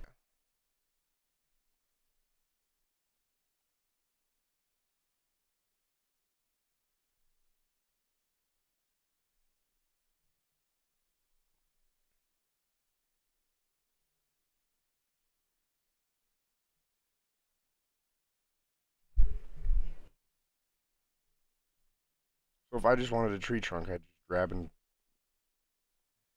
Oh, I probably gotta say I want it, right? And then it will be in my purchases. And then when I go get it from my purchases, add to content browser. Add a project as a referenced asset. Dragging and dropping an asset from the fab adds it to your project. Got it. And boom, I just put that in there. I just put that in there.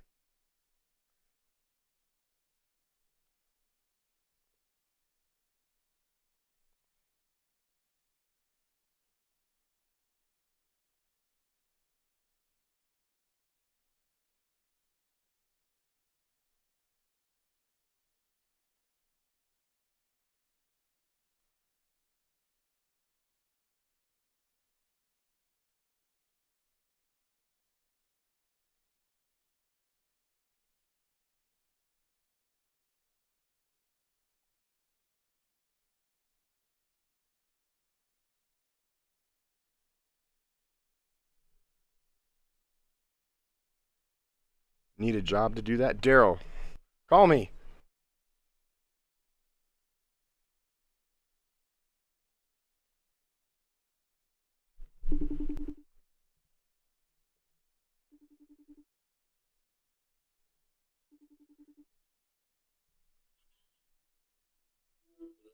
Dude, this is insane.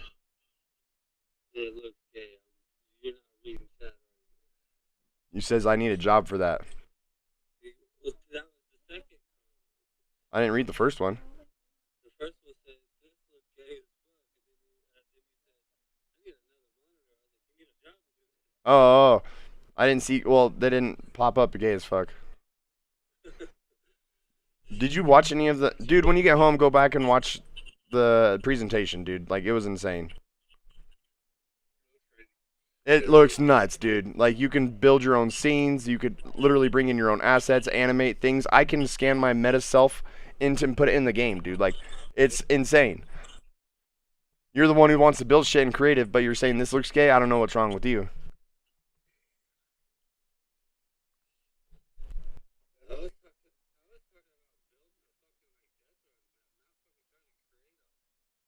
No, dude, you can build parkour. There's a parkour, like a whole selection when you load up a whole new map. This is just a flat world. There's a parkour one that I could just start up right now, and that's what it's gonna be. Like I said, go back and watch the presentation. No, dude, it's not the same. You're a hater.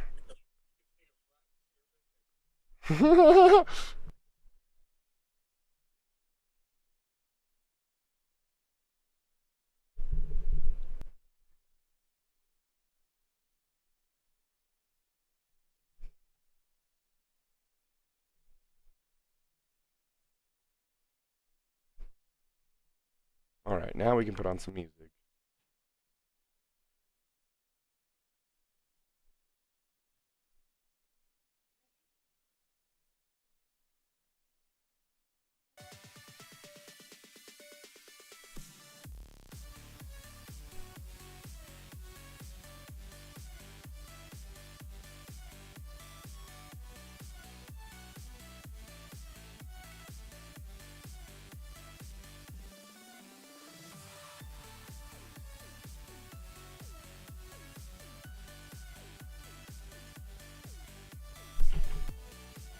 Daryl, go back to 36 minutes back in my live, and then watch this presentation. This is for the Unreal Fortnite.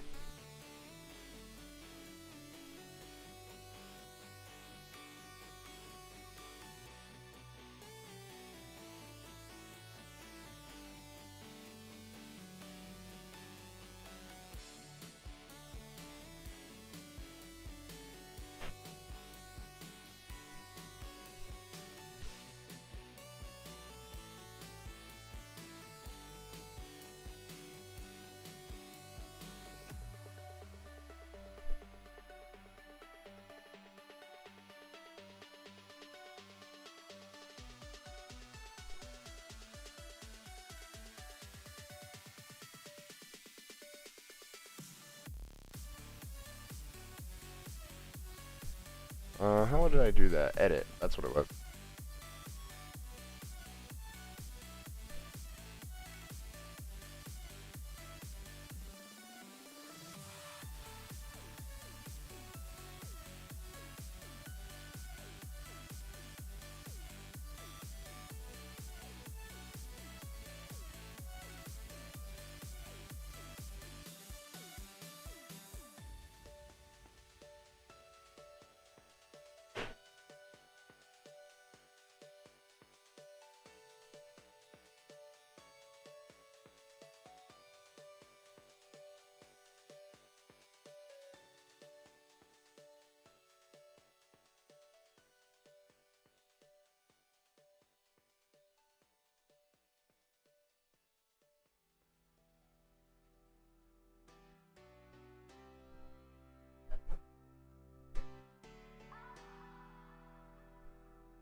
Just filled the world with that material.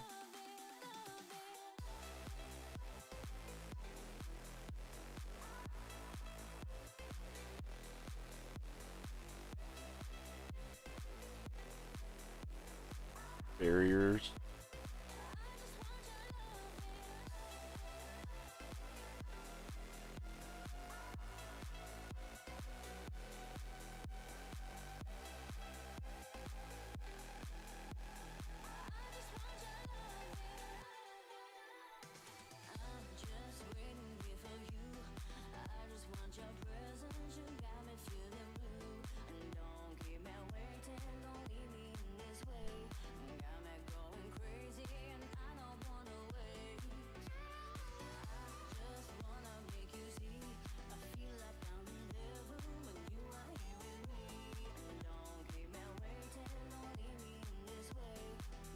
I think it crashed, or it's loading.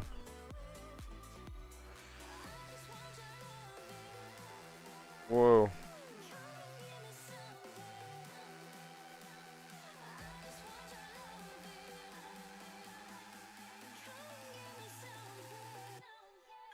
Wow, just a night sky. No. But if I was in a room, I could put this on the ceiling. Okay, I could get it, I get it.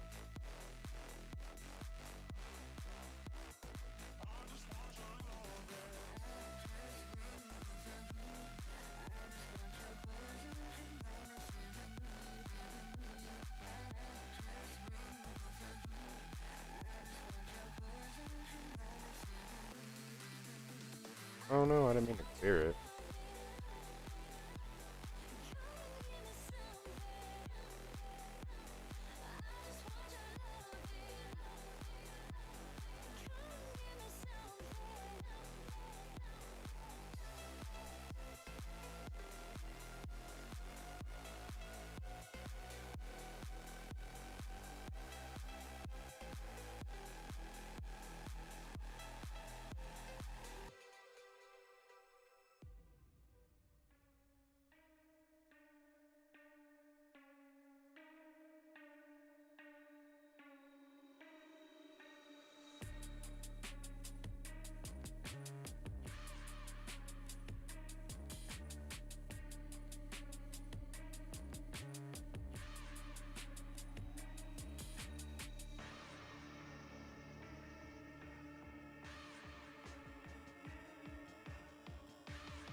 No, I don't want that.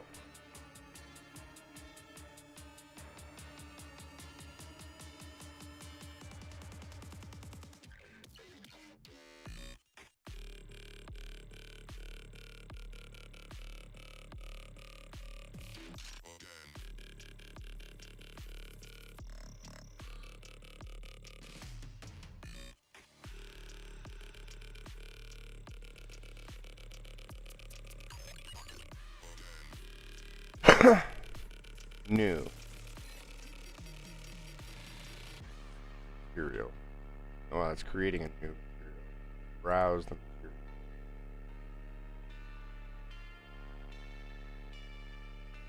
Traversal. Oh, okay.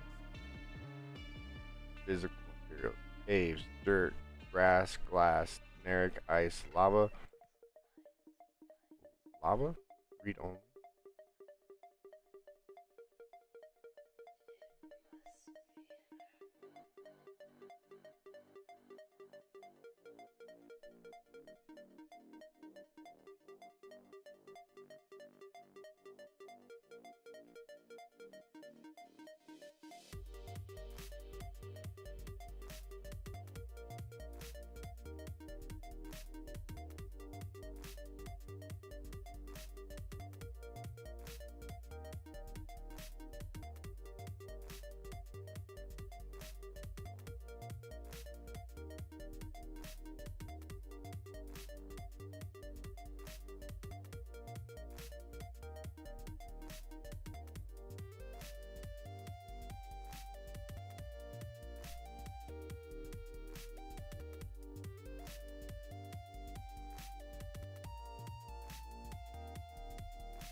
I don't know. I don't know what I just did.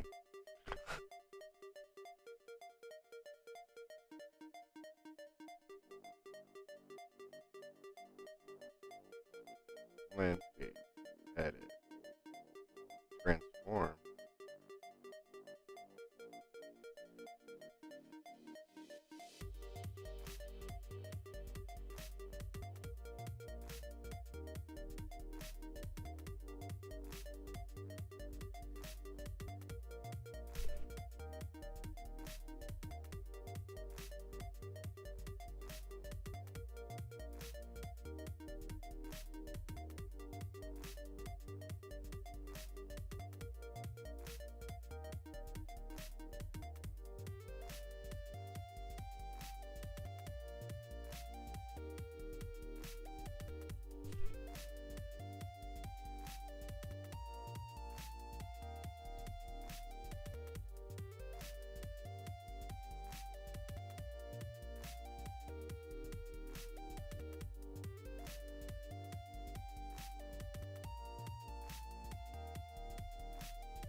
Why is there 4 screens? How do I fix that?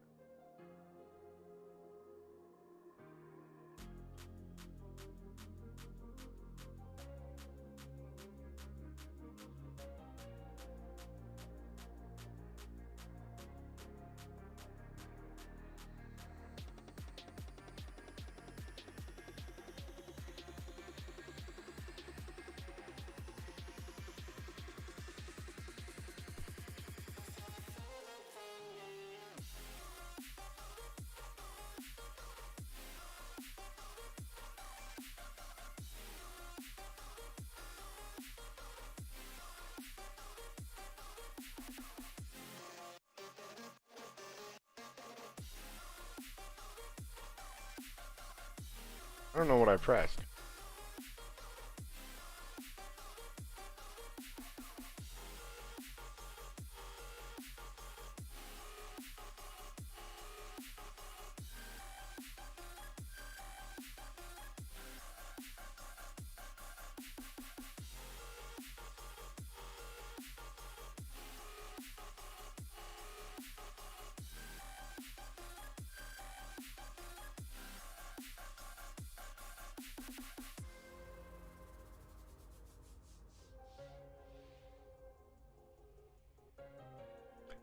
Gonzalo, I'm trying to learn myself. I don't know nothing at the moment, too.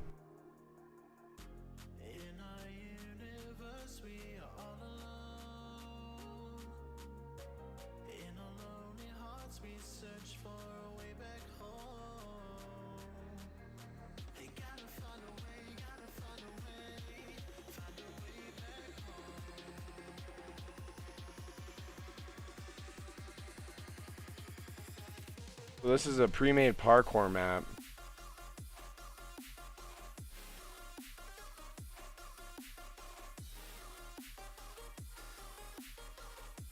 It was already in the game that you could just click and start.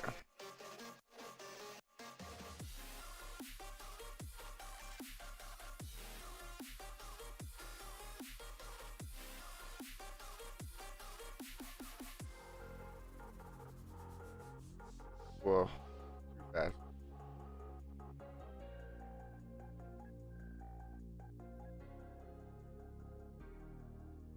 Oh, there we go.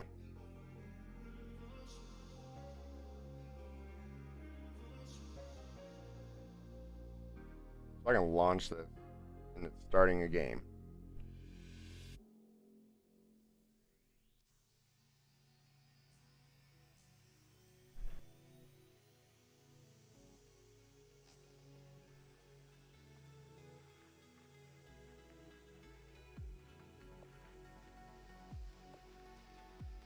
Only 2 megabytes. Wow.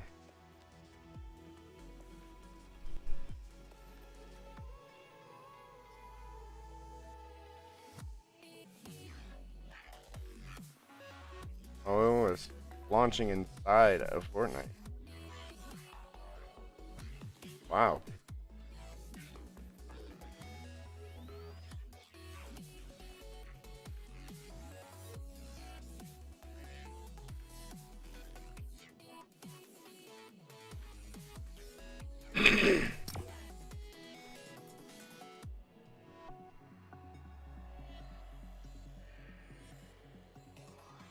And then it loads right into this edit session. I can edit things as I'm playing it as well.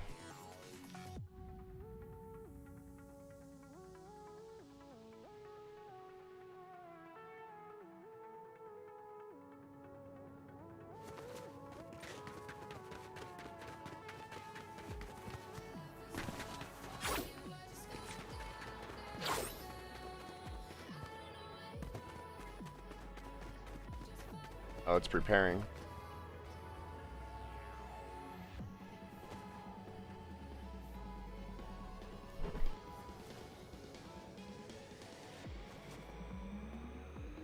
How nuts.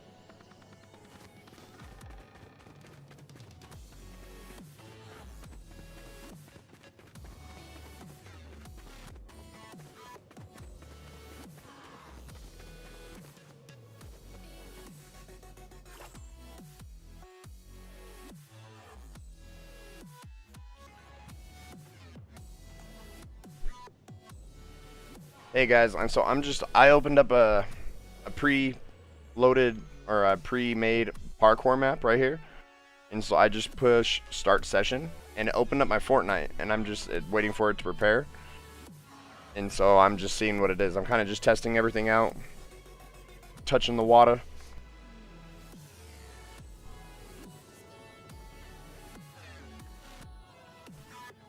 Trying to learn everything. There's a lot to it. There really is a lot to it.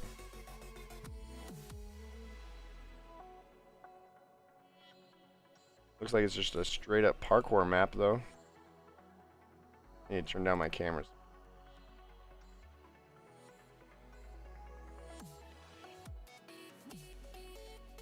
So this is the parkour map that was already pre-built.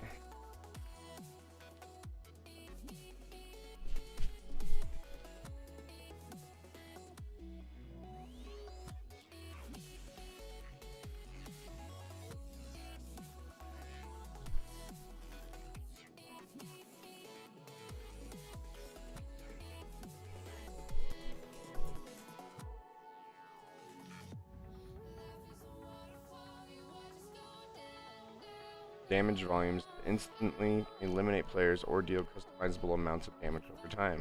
Wow.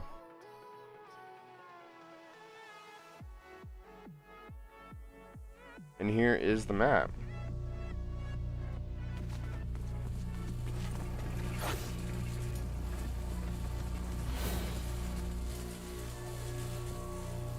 And I can edit things aimed.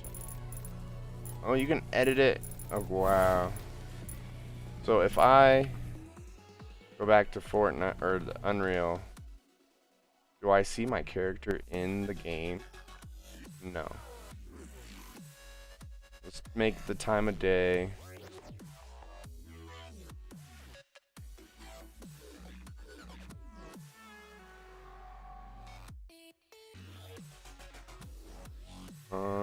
Time of day, where is it?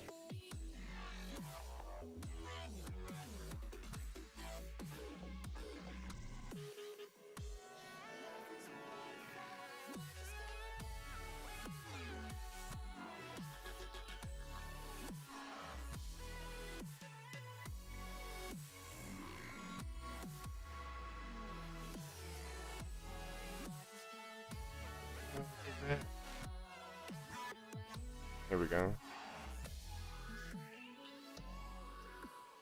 Project size.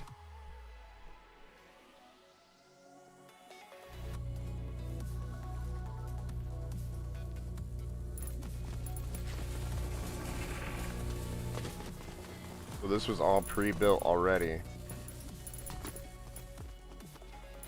Decals.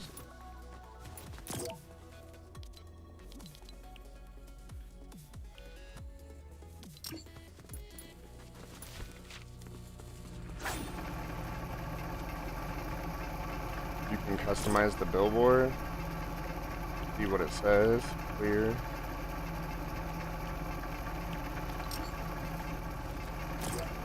Okay, they had it clear, so you can see it as a transparent thing. Okay.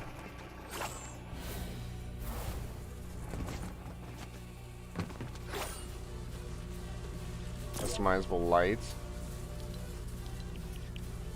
Light size.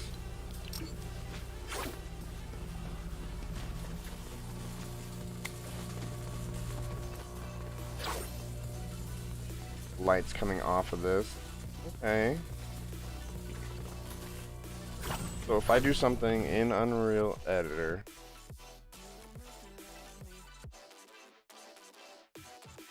where this lady is, let's say I have the selection tool.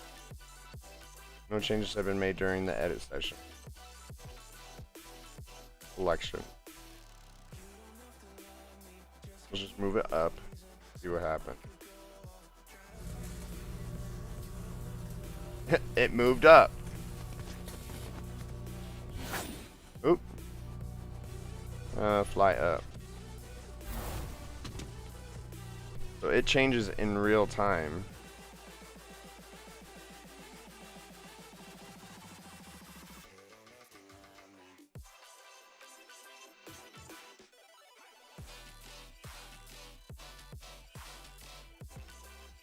That's not where you should be.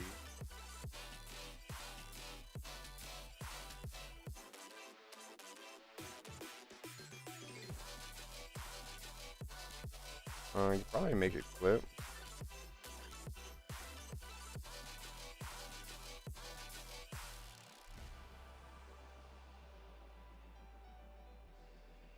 Is it because I'm standing? No, I'm not standing there.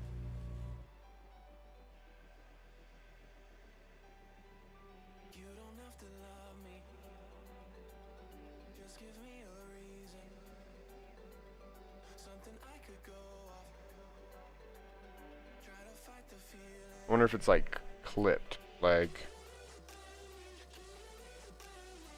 There we go. It's snapping. Let's undo the snap. What are you doing?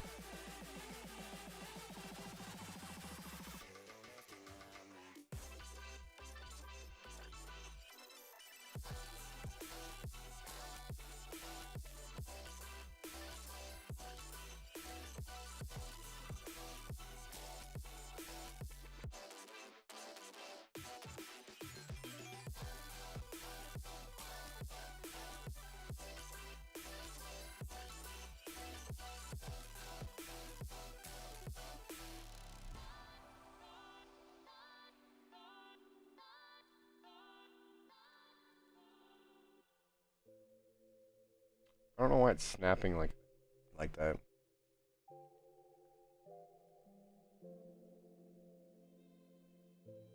There we go.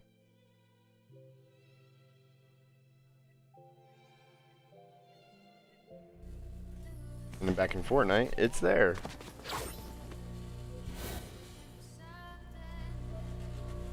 Wow.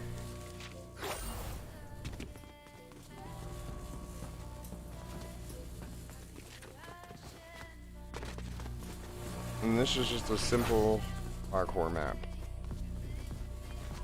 Building assets. How did they get it to look like that?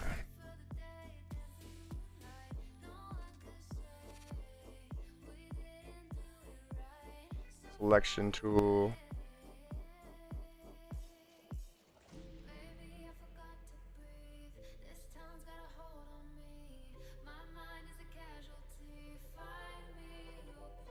Native. Nanite. Oh, okay, nanite setting. Rolled partition setup, editor.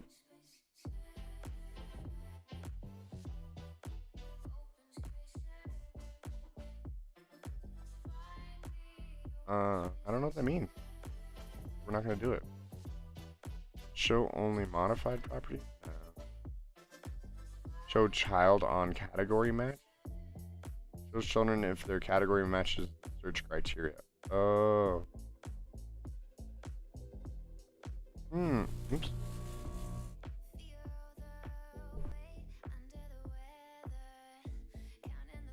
So, the local lights, the atmosphere.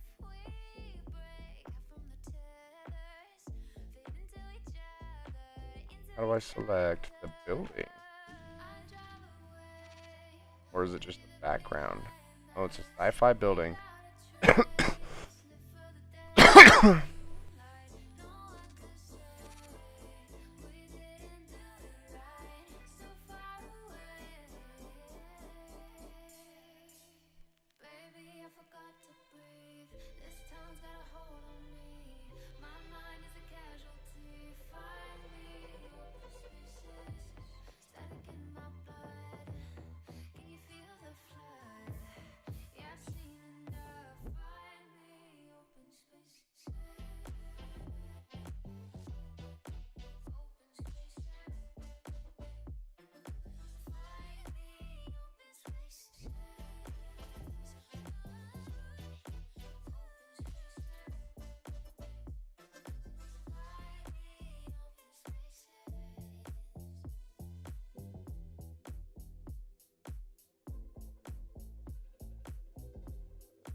The block.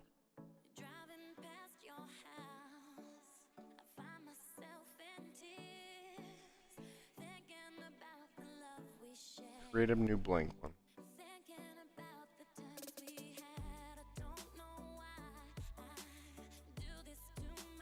Tool.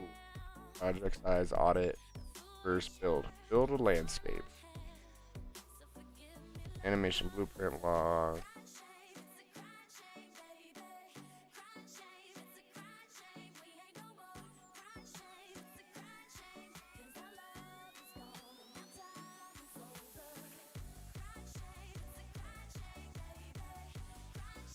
Content drawer. Physical materials.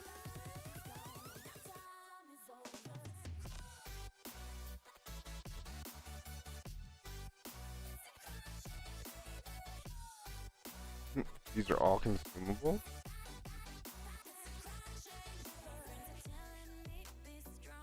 Rado key card. Wow.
chest. It's growing larger with every breath I take. When I fight it, I hide it, it takes me down. Yeah, I know we created a mess. It's growing bigger with every choice we make. Yeah, we're here, we keep coming around. The more it itches, the higher we go, the harder we fall in and out of love. We should burn those bridges, never look back, but in the end we lose ourselves again. Together.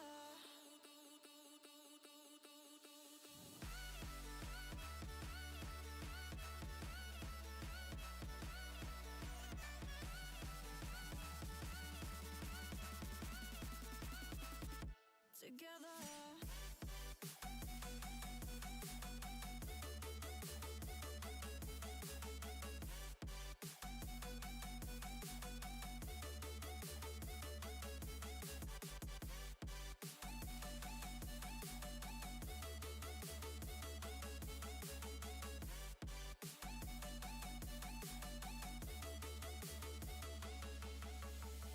The energy, yeah, it's blacking me out.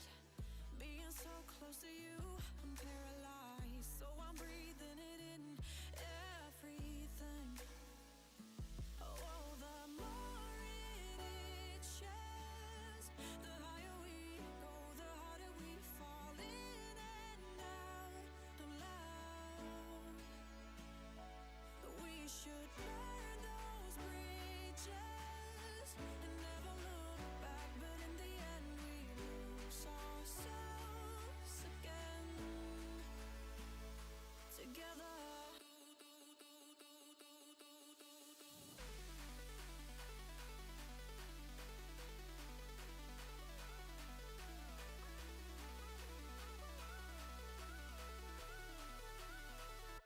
Together.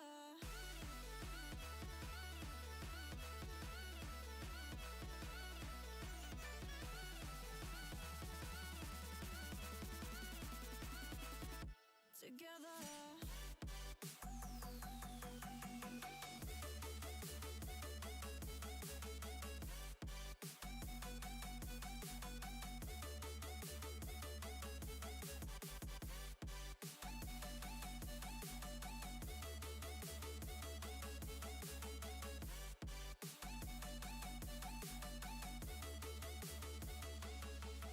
The more it itches, the higher we go, the harder we fall in and out of love. Together.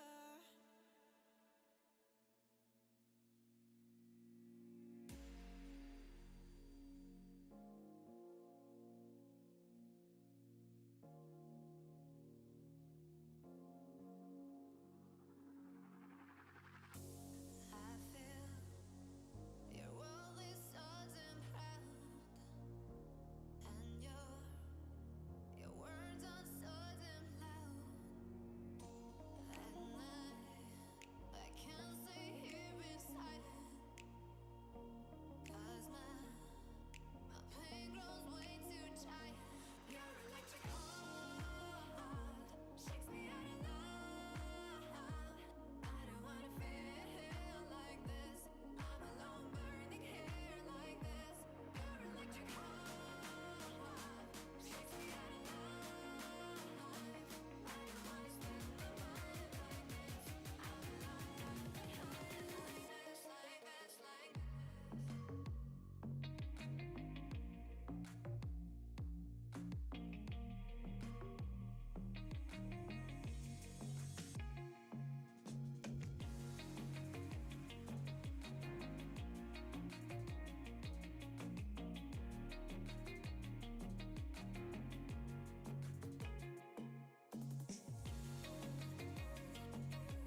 Replaying your words there in my head.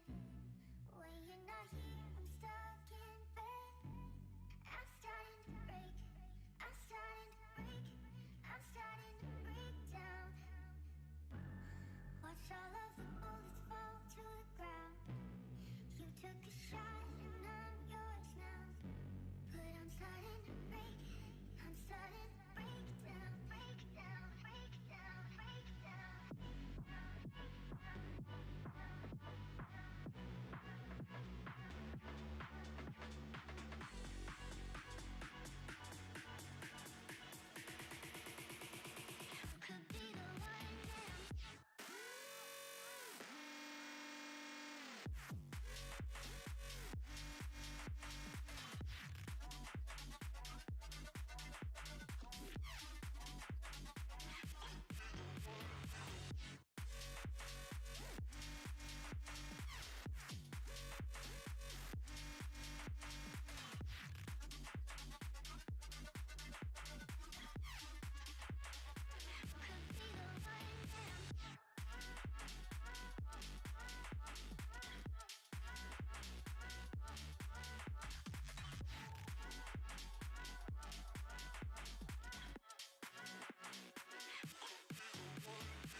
find a wall that has opening on it.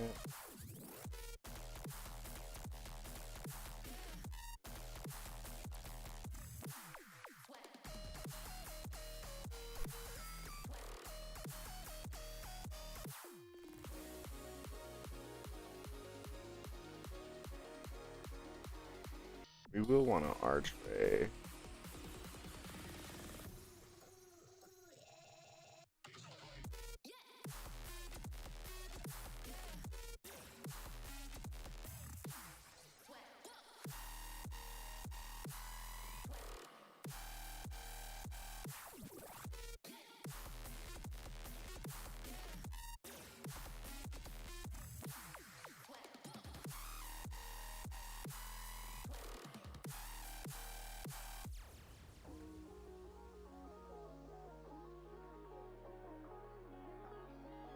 Girder.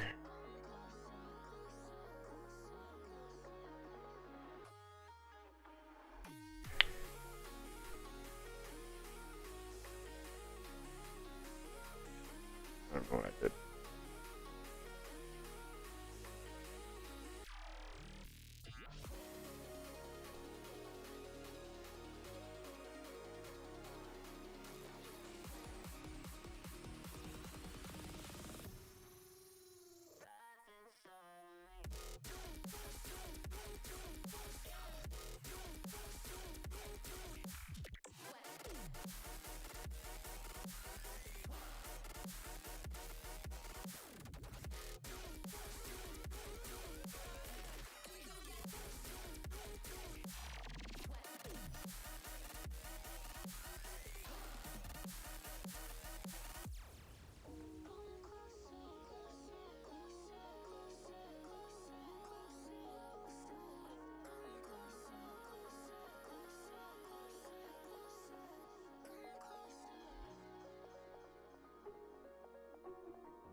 Copy the mesh. How do I mesh?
Duh.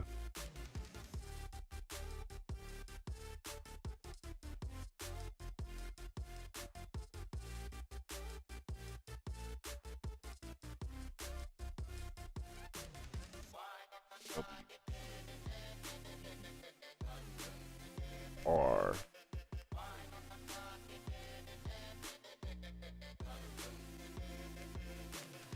R. W.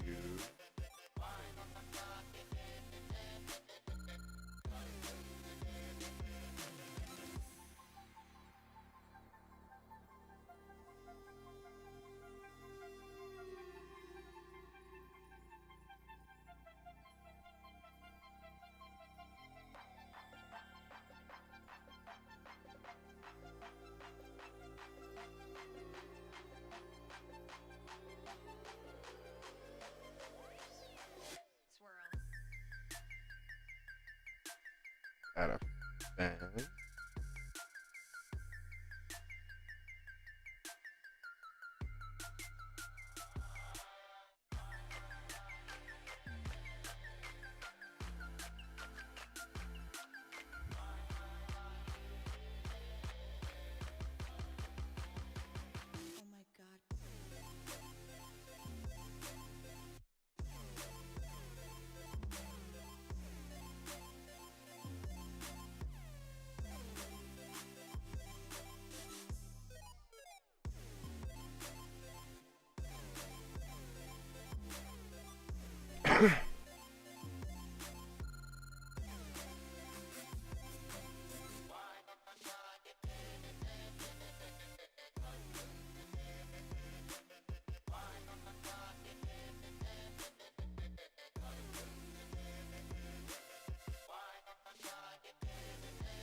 Fred, how you feeling today?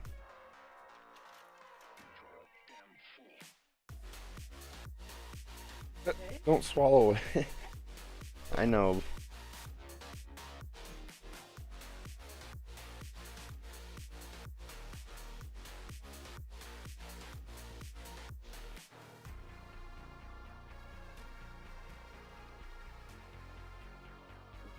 Wall.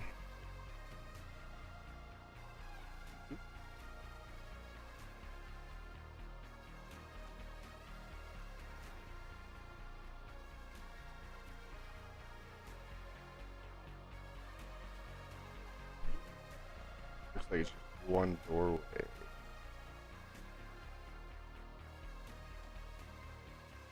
At the same time.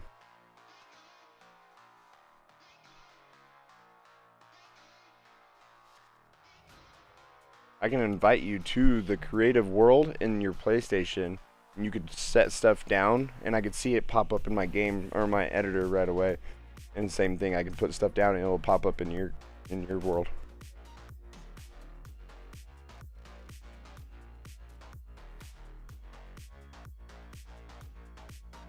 You won't be able to see me, no.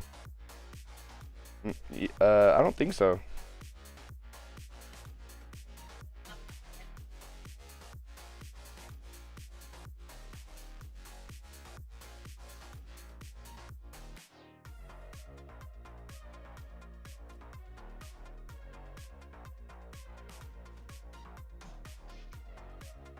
Can you give me my energy drink from the fridge, please?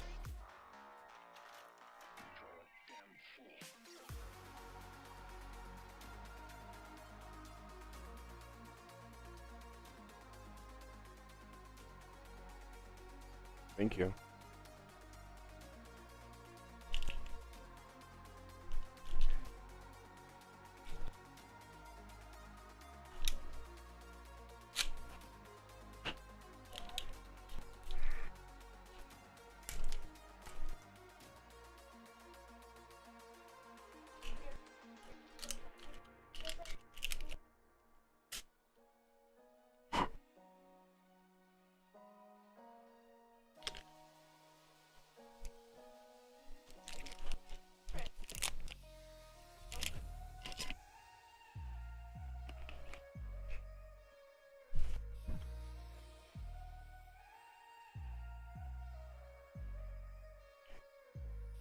Back.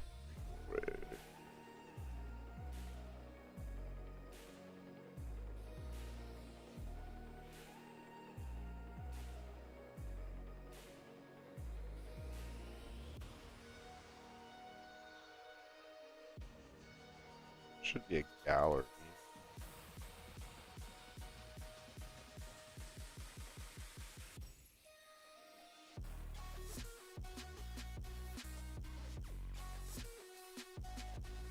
I could probably spell it right. It probably work.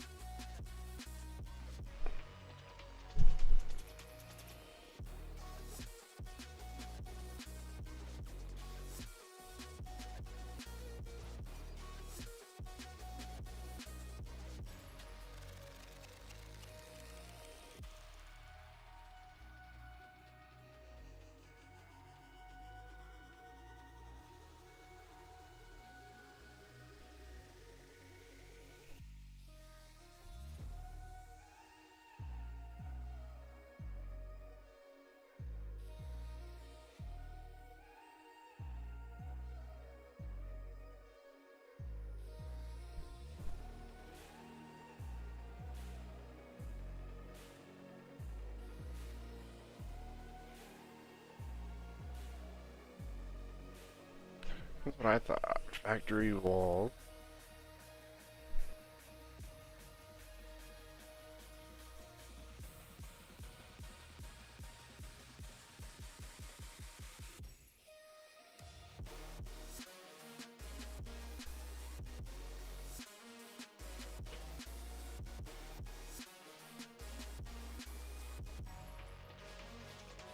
How do I?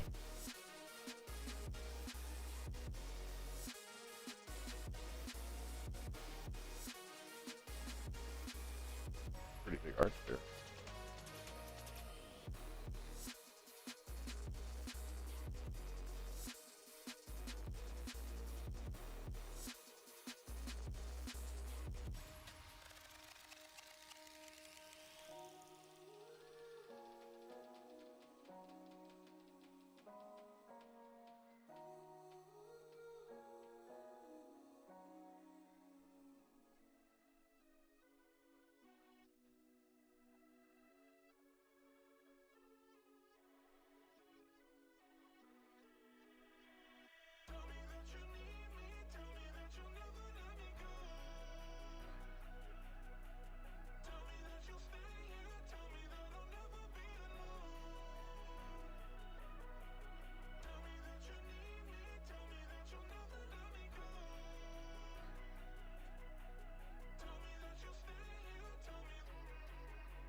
This is totally not fucking DMCA free. What the hell?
Learning as I go.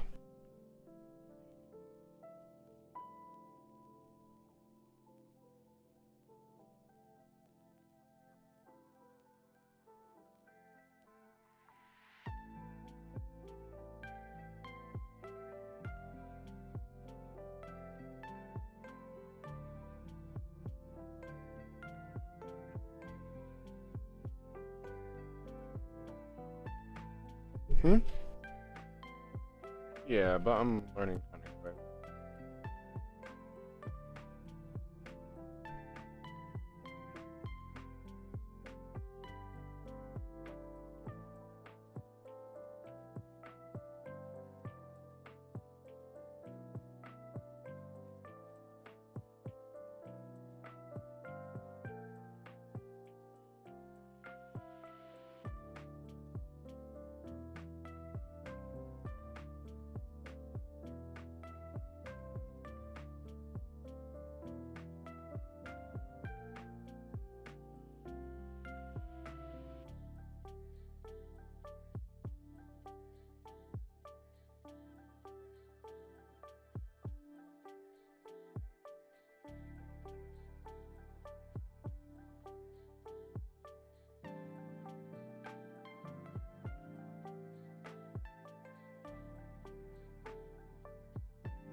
Here a short overview about materials.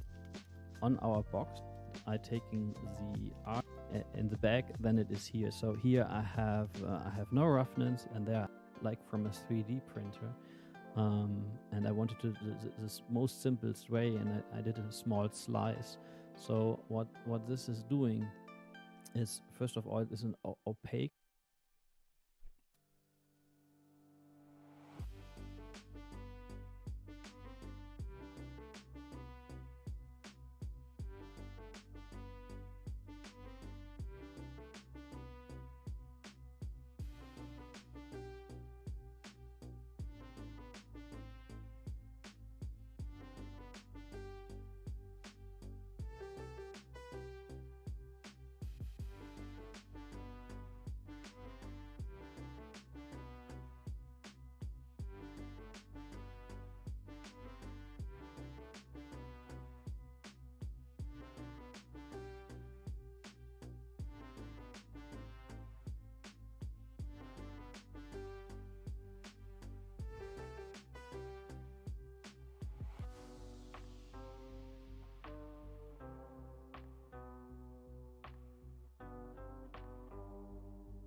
Hey, welcome in. Sorry I'm quiet. I'm just trying to concentrate. I'm trying to look for the right floor.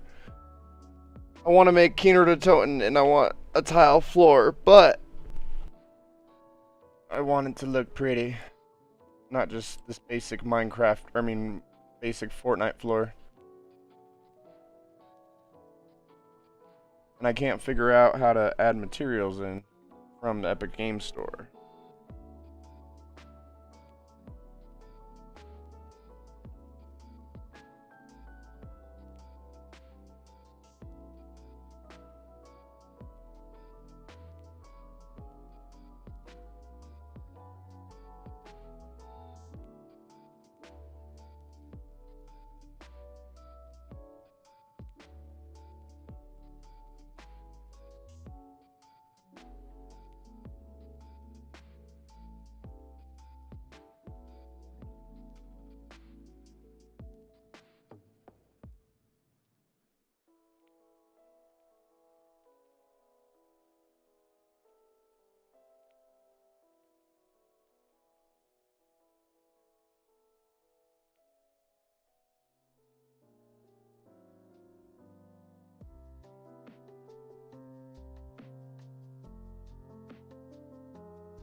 Alright guys, I gotta go pick up my daughter from school.